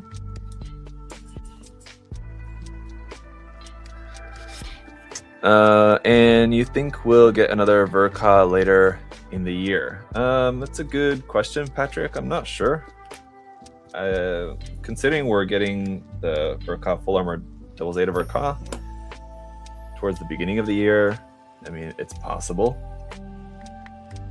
And I think, if anything, what would make sense, like if I were to play the part of John Bandai here for a moment. And yeah, I might actually, in the near future, have the opportunity to actually whisper this in the ear of not John Bandai, but maybe like Jill Bandai. it would make sense if we got like a Verka from like Hathaway's Flash, since Hathaway's Flash is coming out. We have yet to get a master grade from that series, and understandably so. I mean, if you build the HG, either Cassie or Penelope, you know, like they're big mobile suits, even in HG. So I think that would be the main reason why we wouldn't get an MG. But I don't know. We've seen like big, elaborate, expensive MGs before, so they could decide to do it. And I think it would be pretty cool to see like a MG Verka Cassie. I think would be more likely than the Penelope, because the Penelope is even bigger. But I could see them doing a master grade Verka Cassie. I think that would be cool. And it would make sense for that to come out this year. But, you know, Bandai doesn't always do things in like the most sensible way, it seems like, or logical, or ways that seem obvious to us. But, you know, I'm sure there's a lot of calculus that goes into it, deciding what to release when. You know, we may think like it makes sense to release a kit like that this year, like when the movie's coming out. But you know, they're playing chess while we're playing checkers, I suppose, in just their calculations as for like when they want to release stuff, because you know they have stuff planned for this and that, and I don't know. It's sometimes hard to say just how calculated they are or aren't. It's hard to be sure, but there's our leg. Is big, beefy, and I like the accents of like the clear blue parts. Actually look pretty nice on there. There's a couple little bits you can see on there, and then that little bit of gold there as well. And it is definitely big. It's much larger than a 1/100 scale, like a standard 1/100 scale kit. Again, I don't think it's really quite to like perfect grade size, but it's between there.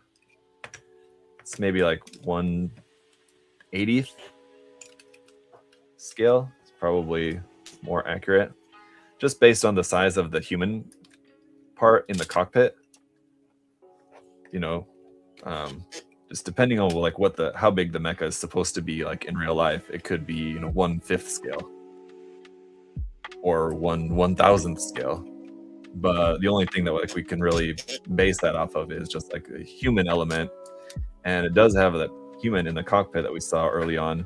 And just based on the size of the human, I would say it's probably around like closer to 1/80 scale. It's probably more accurate than 1/100 scale. So there's that. Let's get the other leg put together. Then we'll move on to the backpack and the weapons. I would love it for a Verka Cassie or Messer. Yeah, Messer, I mean, it's less likely, I suppose, but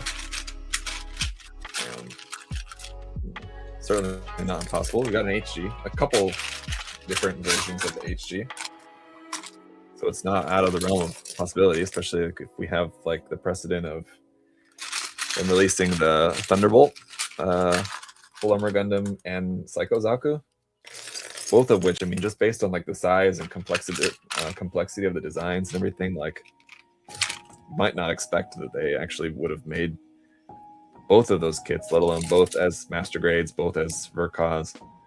I think there was a lot of reasons to doubt that one or both of those would have been made, but they both got made. So I guess I don't know. You kind of can't ever really tell.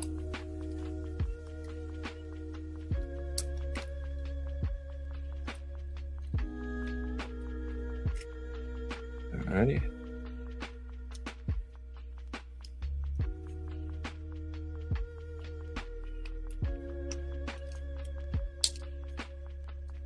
Wait.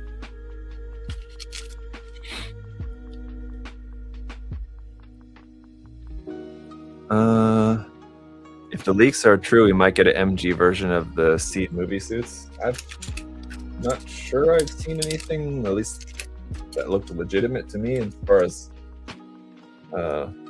leaks for those. I had seen recently a couple posts of like fan made box art, but I mean it was like very obviously fan made box art, so I didn't really think much of it.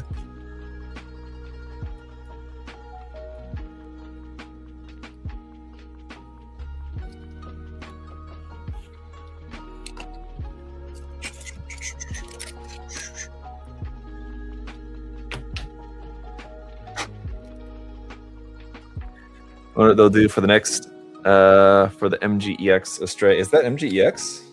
That new Astray MG kit? I thought that was just MG. Was it MGEX? Did I miss that or something?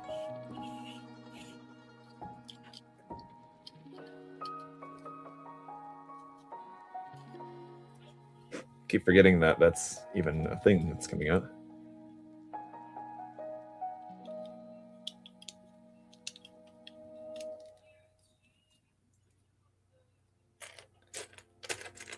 See, we're gonna need this and this and this next after this. No, it's included in the leaks. Nothing confirmed yet. Okay. He was talking about the Pixel PC drops, a bunch of kits like a year ago that have all been right so far. All right. What's up, Birdman?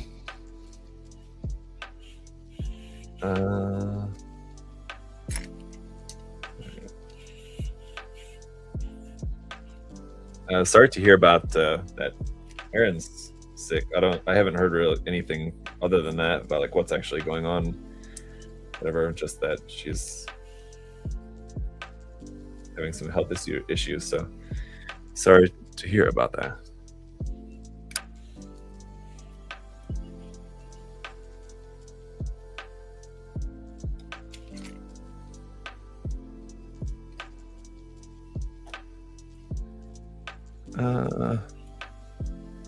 If you mean the Astray from Seed Freedom Astray, that's just regular MG. Yeah, that's what I was thinking of, because that we'd seen something about that. We haven't seen much else about it more recently, right? I think not yet, but we're probably due pretty soon. I think for Bandai's next phase hobby drop, where they'll drop some more info. But right now, I'm sure they're probably just worried about like the rollout of the PG New and like damage control of like the negative feedback that seems to be getting already, which is unfortunate. But you know, my sense is on like the PG New, like we're seeing a lot of people posting about like stability issues and stuff that it has, which I don't know, would be nice if it didn't have stuff going on like that. I think it seems, based on what I've seen so far, it seems like some of the stability issues that people have been highlighting are probably overblown, and I don't think that it's that bad. I don't know yet. We'll have to see once I actually get it in hand. But I think that also kind of expected. I mean, with a kit that big and that complex, especially weight issues with like the funnels attached onto the back, I mean, it's not really that surprising. But should it have been designed better with that in mind? I think you probably, I think that's like one of the things that like you have to work out before you make a kit like that. It's like, okay, you know that it's gonna have big heavy equipment attached onto the backpack. How are we gonna manage that? And it'd be different if it was just like an HG or even an MG release, but especially for like what's meant to be like this huge event of a release commemorating like 45 years of Gunpla or whatever, and it's supposed to be like a big deal for that. You kind of want to make sure that like everything's like really as good as it can be. And that issue, I mean, we'll see just how much of an issue it is, but that issue seems like it could have used another couple weeks at the drawing board, maybe, to try to figure out that weight issue. So yeah, we will see.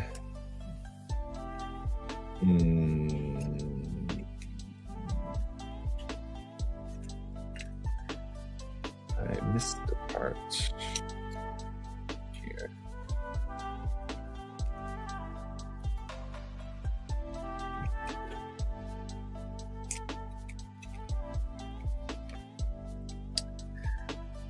I don't really see what the extreme point of an Astray would be to warrant MGEX.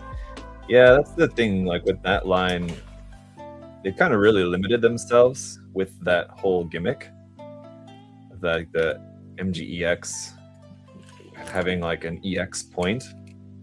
Because I mean, they've done like with the two MGEXs that we have so far. Where do you go next from there? You've done one that was like based on like lighting effects. So I still think that like one that would be a great candidate for the MGEX line would be the Exia, with the EX point being based around like the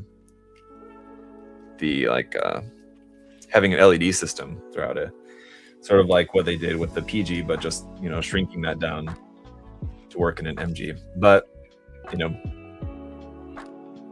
I think that would make for a great kit. As far as like the gimmick goes, I mean, that's basically what they already did for the unicorn. So it's not new necessarily. It's also kind of what they did with PG, and they just kind of shrunk it down to MG, which again is kind of like the same with unicorn as well. But yeah. Anyway, they did. Yes, kind of limit themselves if they want each new release to like have some new and purely unique feature to it. There's really, you know, only so much that you can do. So that will be the challenge. Real feathers for MG X-Wing Series W. I don't know about that.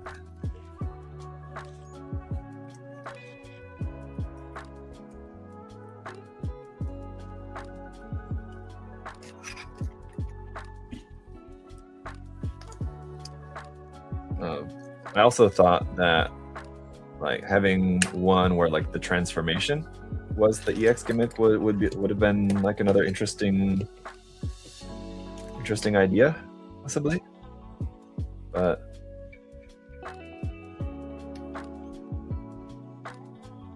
yeah, I'm not sure. We already got a new MGEX Verka, or not MGEX, but just a new not MGEX, an MG Verka Zeta Gundam just recently. So that would I think that would have been like the best candidate. If you're going to do like an MGEX where the EX point is a transformation, then the Zeta would have been the perfect candidate for that. But since that's already just got a brand new Verka release, then, you know, maybe we still might, in theory, someday get an MGEX Zeta. But now it seems like it would make sense to do a different suit. And what else would it or could it be? I don't know. There's plenty of other transforming mobile suits. Maybe they do like a MGEX Mephis. No, I don't know. Or like the XS, but we have the MG 1.5 version of the XS. I feel like that's a thing.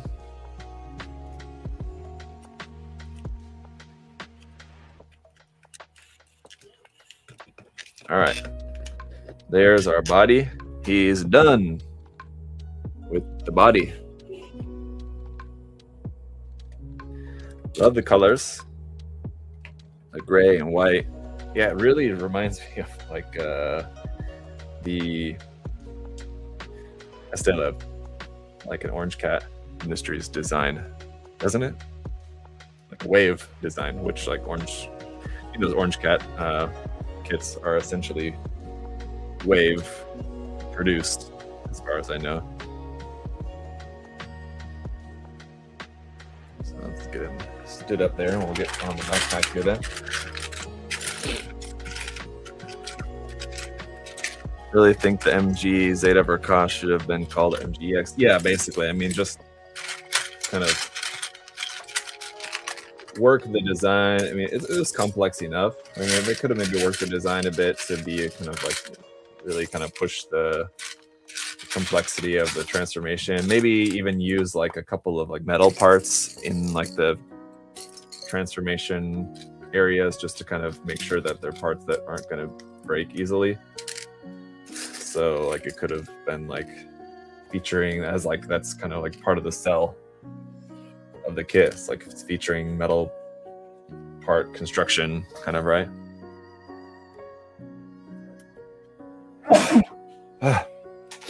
Excuse me. All right.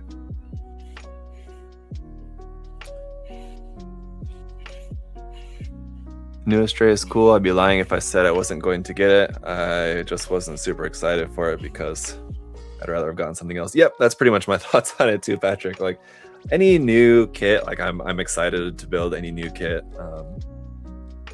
But I mean, if I was given the choice as to like a new Astray or a new like something else that we don't have any kit of, especially, then yeah, I agree. I would have taken something that was more new than that, but yeah, I mean, then again, we've got kits like this to enjoy in the meantime, so you know.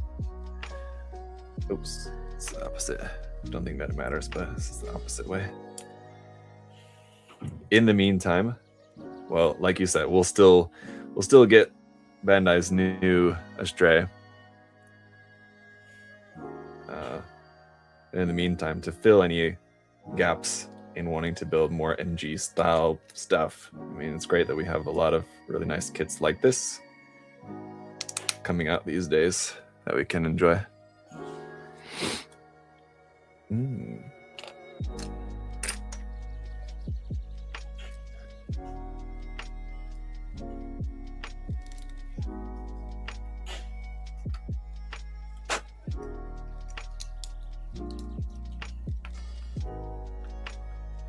Wait.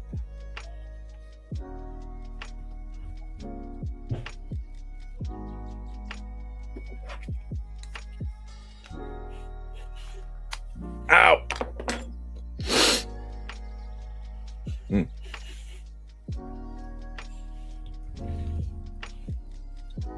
Okay, there we go. That needed to fit in there just a little bit more. Okay.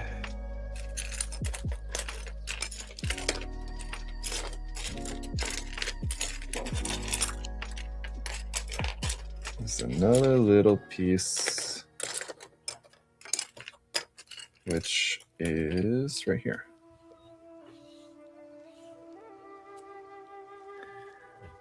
GPO1 Verka would be nice. Yeah, I mean, that's another one, you know, that's one I've been talking about for a long time. That's what I think needs to happen. You just make a GPO1 Verka, or maybe an EX. Maybe that's the EX point, is that it's convertible between the GPO1 and the GPO1 FB. I mean, it's not like the most impressive EX point, I guess, maybe, but it's something.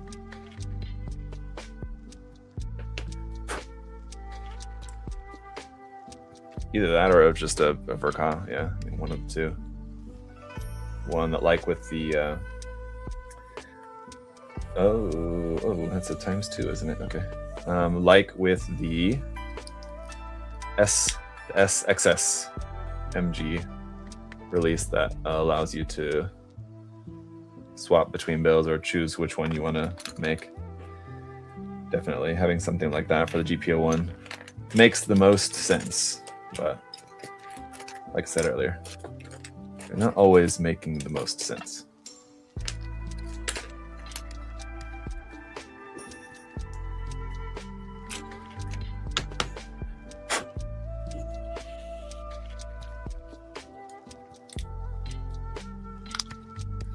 They could do an MGX Shining or God Gundam. Give it a lot of articulation like the RG. They kind of already did that with like the what's it called? I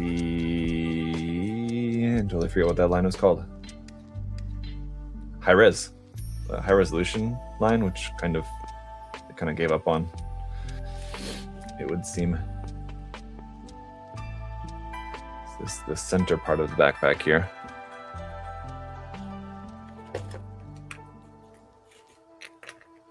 And then, where did that part go? I just saw it.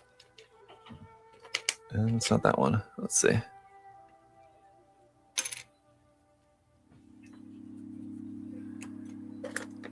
it is. This and this. Okay. Like that.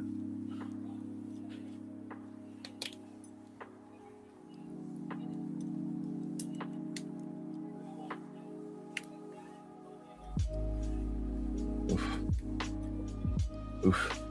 Kind of tough to get these sharp little pointed bits in there.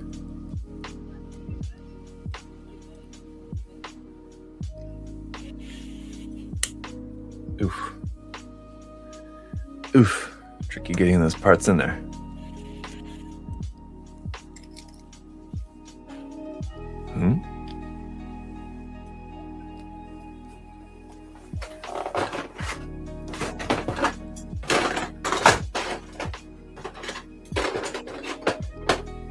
Few bigger parts that I had to put off to the side.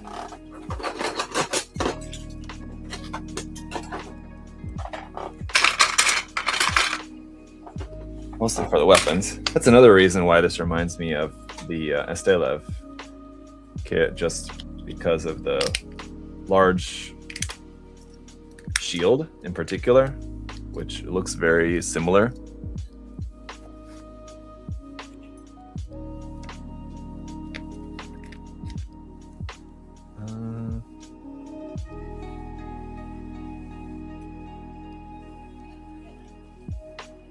Where's that part? This one.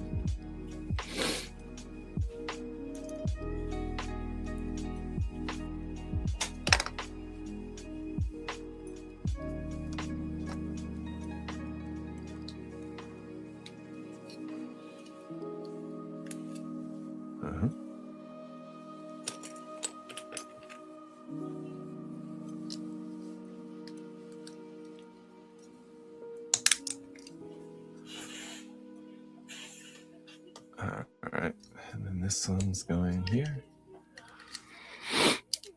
Any Gunpla delivery videos coming soon? I need to know about what kits I didn't know about so I can get my FOMO kick in. Yeah. Not really, as like most stuff that I'm getting now is like stuff like this, like early samples that I'm getting, or just kind of like getting stuff as it comes in here. So it's kind of less like how it used to be in terms of just like kind of how I get my stuff in. So might not be any like complete delivery videos for a while. No, this is all ×2, right? Yeah, okay.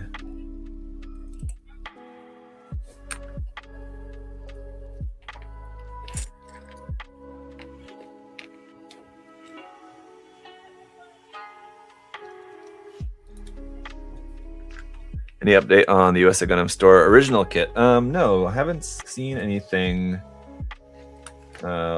lately.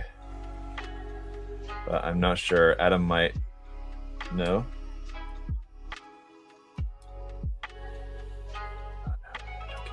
price books. Sometimes like so the packing stations for where all the orders get all packed up is right outside my door, right out here. So I can often hear like what they're talking about, because the packers are often just kind of talking amongst themselves while they're packing orders. And it's very tempting sometimes to like want to chime in the conversations. It's like I'll like have something that I want to say. Wait a minute.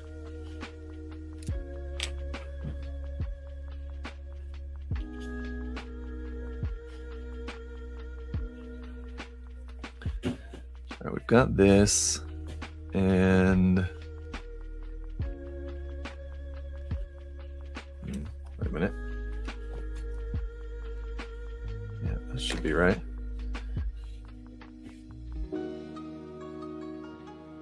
There's a couple of parts in here. Okay. Let's see. This one's going here. That one's going there. Put this other one in here at the same time. That. Like that. No, this one is, I can't quite figure out how that's supposed to be. More pointed down like that. And then closed up.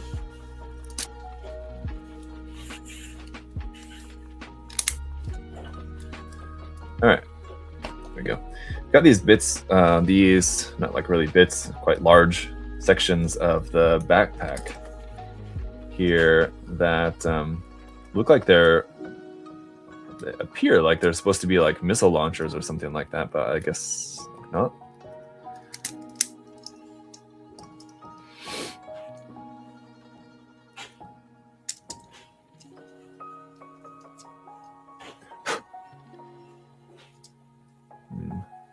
I should make sure this is the right one here too. Just like that. Here it goes on the bottom.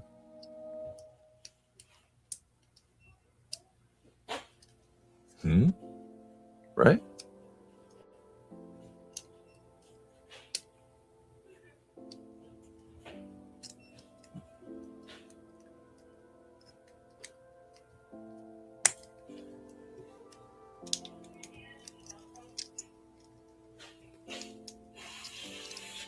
Okay, yeah, I kind of had to be like pulled out a little bit in order to fit onto there.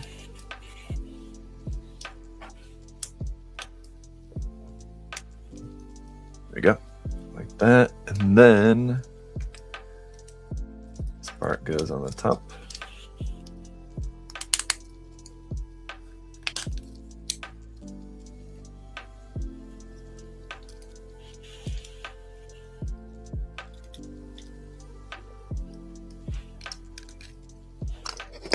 All right, coming back to the chat in a moment, I promise.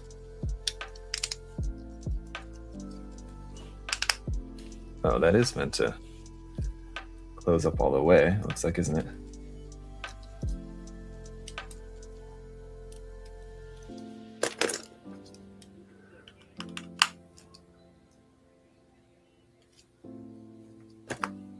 I like how this kind of looks like a mouth. Let me see, show you guys. Here on the front, looks like a mouth with teeth, right? Doesn't it? At the front of there, with like little nostrils even too.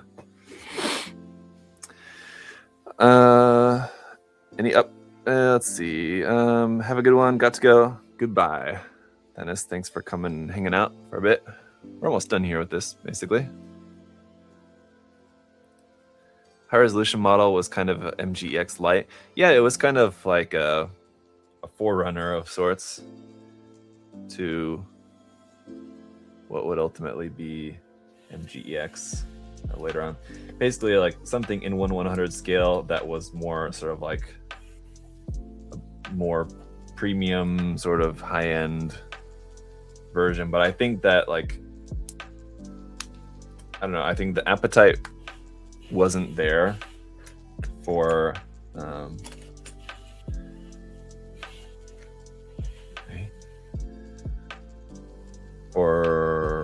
what was it?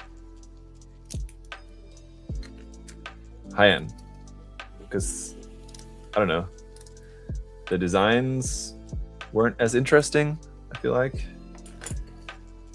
and yeah, like they had issues with like the pre-built frame.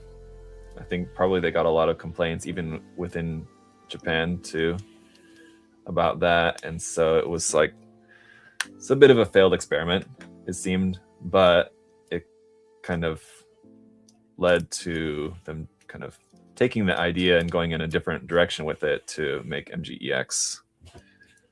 It's all, you know, I don't know anything I'm saying for sure, just kind of my speculation as to kind of based on, you know, based on what we can see and what we know about how some of this stuff works usually. Hmm?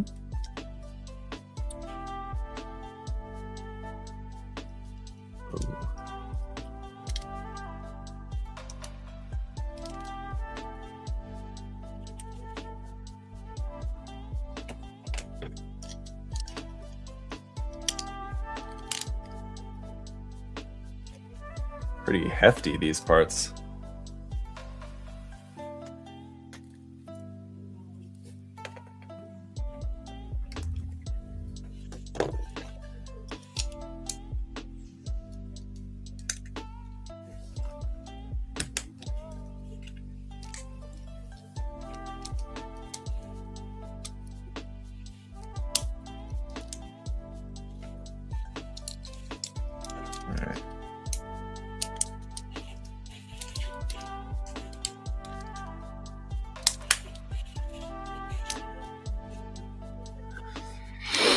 And these are here.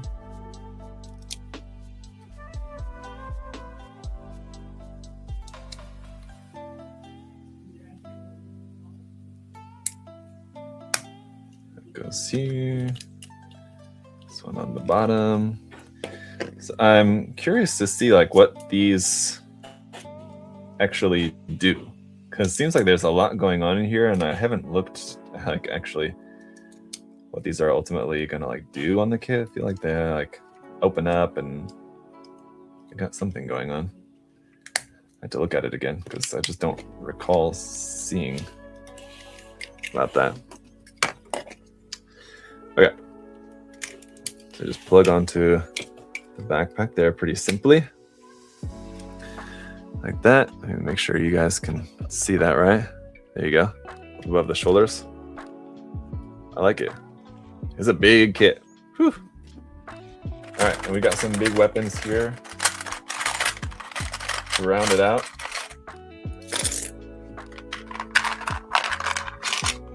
Move some stuff around.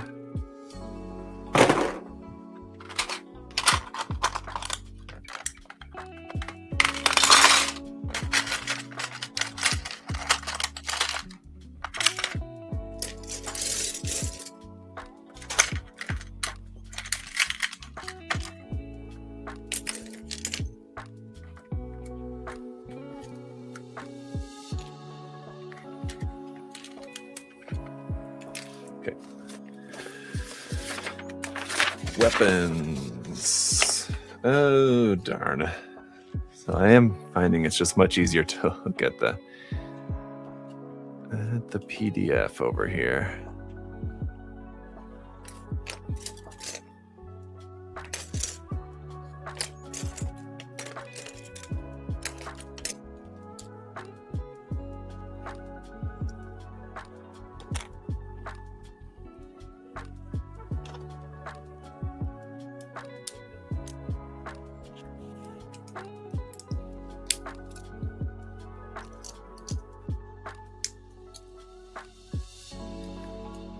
That.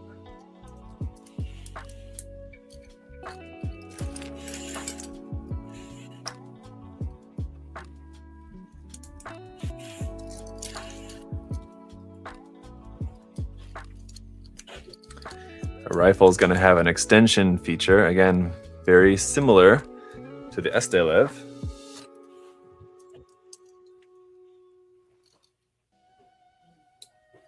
Do these have a particular way they go on? I hope not.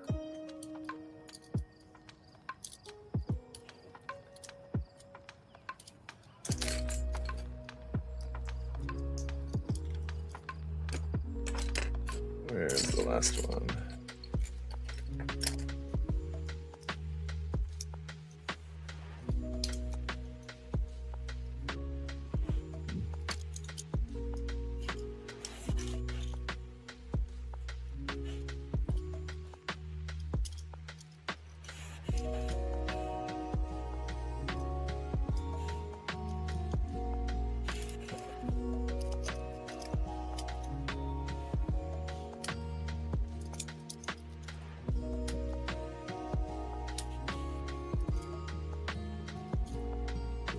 Making sure these are all, everything's pushed in all the way.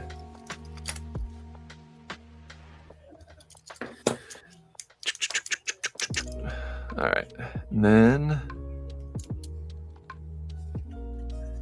our barrel piece at the end.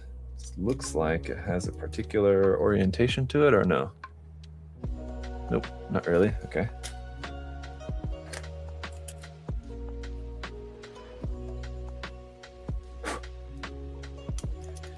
If you're wondering, if you've seen me like blowing on the parts and you're wondering why, it's just because there's like little bits of nub dust basically hiding inside there, and just trying to make sure that when I go to put the part on, it's not getting in the way.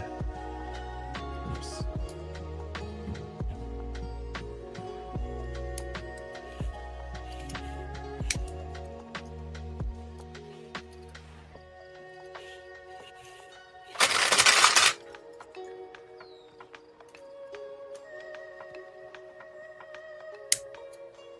Ooh, I see what's going on with this. This is cool.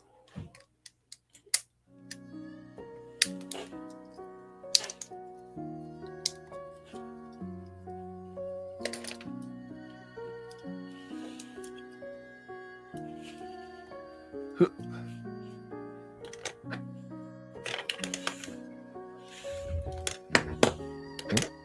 little more.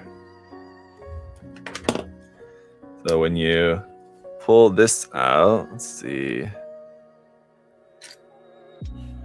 the camera is going to pop up there. This was we don't have it on there yet, but you can see how that pops out, and then this also extends here.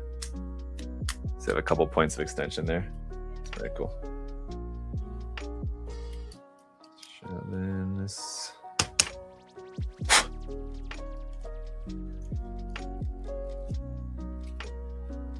Yeah, like when we have all the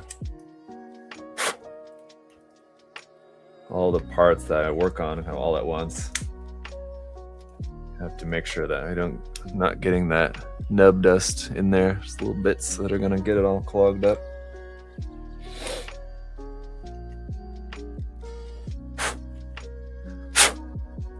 Like that. That right there is another one.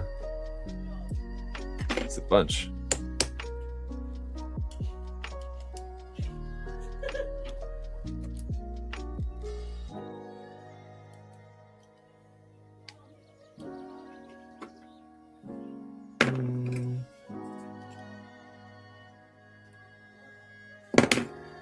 That there.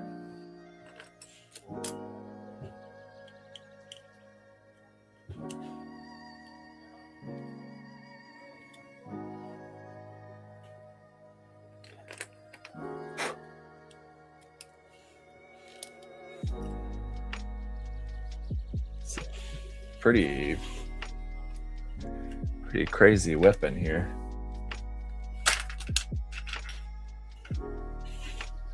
Uh-huh.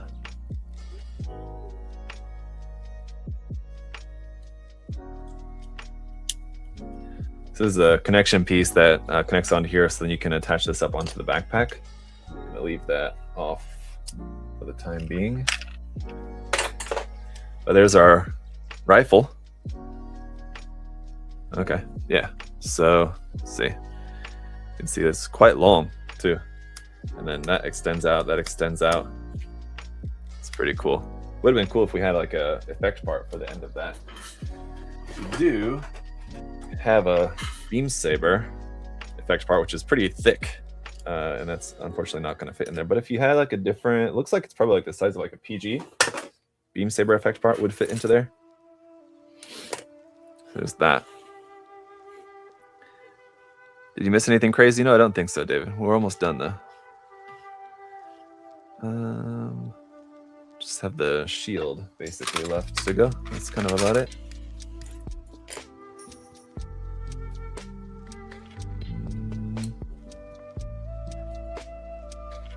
Okay. Got that. Which the shield does have these really cool clear blue parts. Which, again, like I mentioned, reminds me a lot of the Estelev. I might say it a couple more times. I'll try to sneak in a few more mentions of that before the live stream is done, and then I'll certainly make mention of it in the review as well, of course.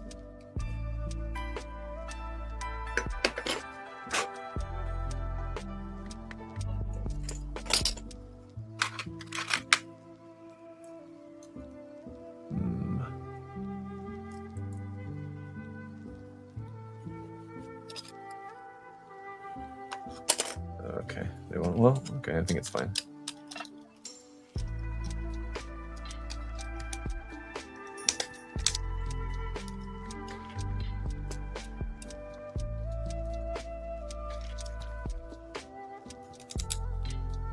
Oof. There you go. Pretty cool looking shield so far. And then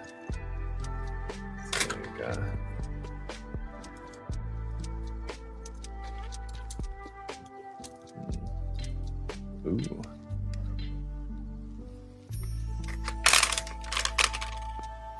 This is going to be a very big and heavy shield, I feel like. As much, I try not to dwell on it too much, but as much as I love the Estelev kit and like the design and everything, one thing that kind of sucks about that kit is like the way that the shield connects onto the arm is like pretty poorly designed. It's like with this little like magnet piece that you're supposed to use, which like sounds like a cool idea, but doesn't really work that well.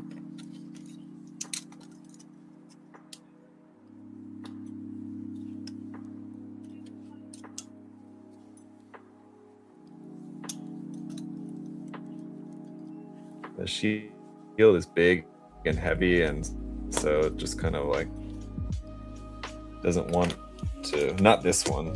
We'll see how well this goes into place. Just trying to make sure that this clear part is pressed in all the way. I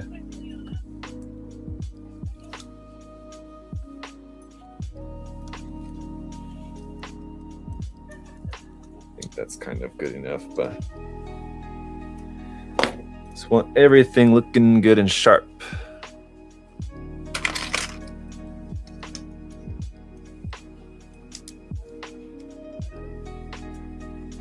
There, one would be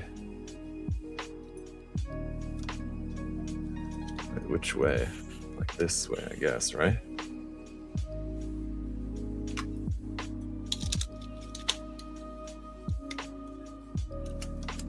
This is also going to be a very large, very heavy shield. But it seems like the connection is going to be a little bit better.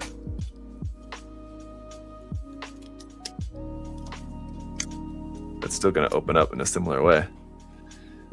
All right, then. Huh?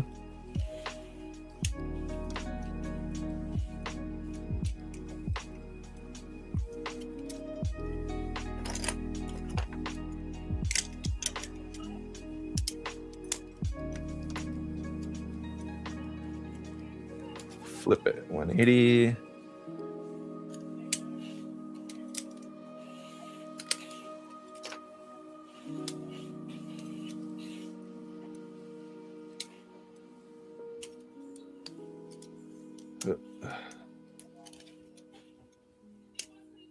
Hang on.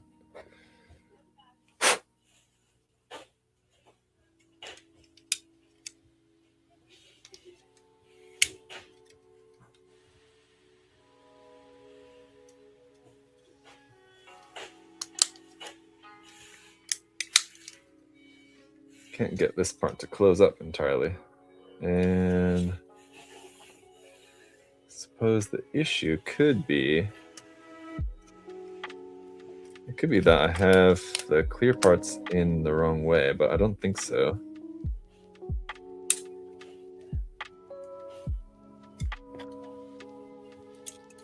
Shouldn't be. Make sure there's nothing in here that's obstructing it. Should be all clear.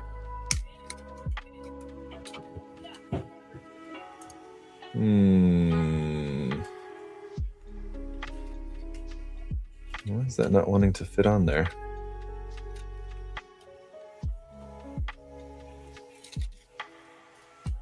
Let's see. Just a moment. Because that should be, there shouldn't be anything that should be blocking that. Let's see. After this, then it's just putting that one on the front. Okay.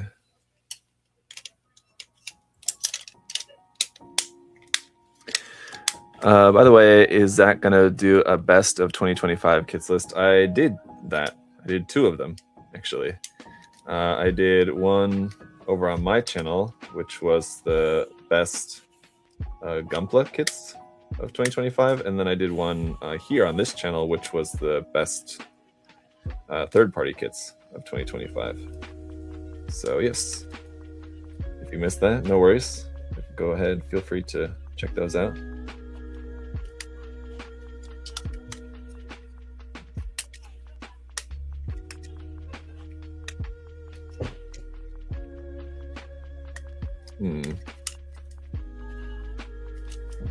This part's also feeling like it's not wanting to press on there all the way. I don't know if what might be the issue is that it's just kind of hard. Yeah, okay, there we go. I think it's just a matter of, because it's like layers of plastic, you have like the gray, the clear blue, the white, and like when you're trying to press the parts together, they're just kind of compressing in on each other without any, like, you need some like resistance on the inside. And I think that's kind of what's going on, why they're not wanting to quite like snap into place. It's just a matter of getting like the pressure right. Got one side on, so the one should go in here too.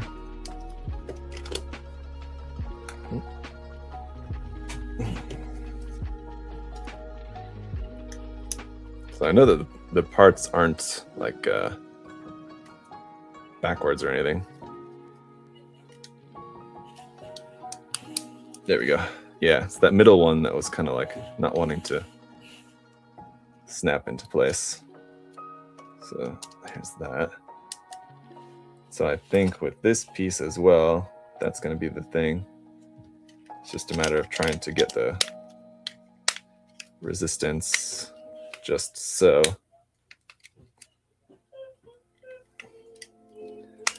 So that's pressed into there.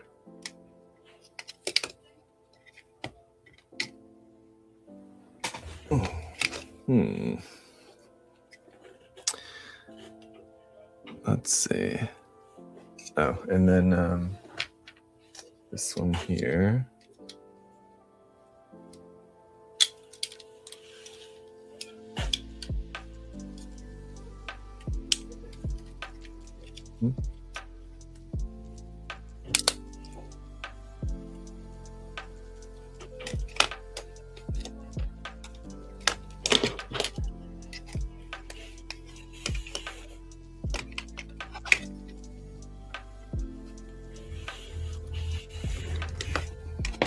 That might just be how that is. That this is supposed to be pushed in there more, but maybe it's this center one. Yes, there we go. Yeah, so the shield part's a little bit tricky to get those pressed together all the way. I think just because they don't have resistance on the inside to push against. So you kind of just really have to just put all the pressure on them. And then we got this little spiky bit here at the end, which doesn't like actually shoot off like on a wire or something, which could have been like a cool gimmick. And it would be very easy to customize that if you wanted to, I suppose, but there's nothing really else that does other than just stick out like that. And this is the actual connection part here with our beam saber handle connected onto the back of this too, which is kind of cool. I like that. So this is like the connection arm part. Let's see.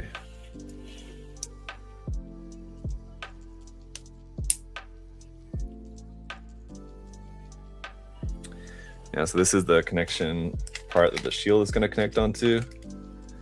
And then the beam saber handle can just like pop out of there like that for like pulling out of there. That's actually really nice. I like that. It's cool.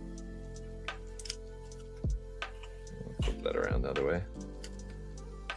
Like that. And I've got a couple leftover parts here. Why? It's not... Oh yeah, these are option parts for the barrel. So instead of a spike at the end there, you can have this. It's like a beam cannon at the end of the rifle, at the end of the shield. Sorry. Instead.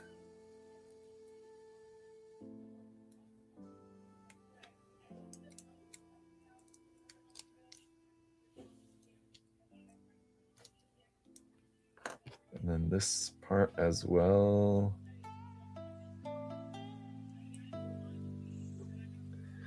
This was meant to go where?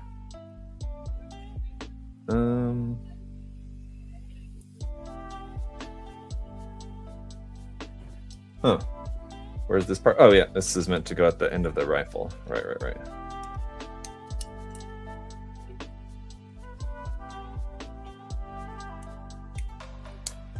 What I missed here. So that's pretty much it. Just getting these last couple pieces put together, and then that'll be a wrap on this guy. I'm going to work on the review and have that coming out for y'all very soon. But in the meantime, oh yeah, so anyway, here's what I was talking about with the shield. So you can opt to remove this part. Here at the end, instead of a spiky bit, you can make it into a shooty bit. I guess which way does it go? This way or that way? This way. Go on there. Like that. Here. Like this, which I don't know. I'm not really sure which one do I prefer. I kind of like the just spiky bit. I feel like he's got already got the rifle for like a ranged weapon. The shield might as well serve as like a defensive and like melee weapon. There's something like that, right? So very cool. Yeah, I like it. I think it's gonna be a pretty cool one. So I'll work on the review, and that'll give me a chance to actually like play around with it some more. But shield opens up like that, and then like this out to the side as well. It's a little sticky. I wish that track like moved a little bit more smoothly, but that is pretty cool how the shield all opens up. And it's pretty big size there too, as you can see, like compared to the kit itself. Shield's quite large, but it seems like the connection for that is pretty substantial, that we won't have any issues with that, I don't think, but we'll have to try it out to find out. So I'll work on that. In the meantime, guys, thanks so much for hanging out. Appreciate y'all. Check out the kit if you've not pre-ordered it. I think we're slated to get this in Q2, I believe, if I remember correctly. So it's still a little ways out. I'm getting this quite early, but you know, it could be at the beginning of Q2, which in that case is not that long. But All right, thanks for watching, guys, and see y'all later.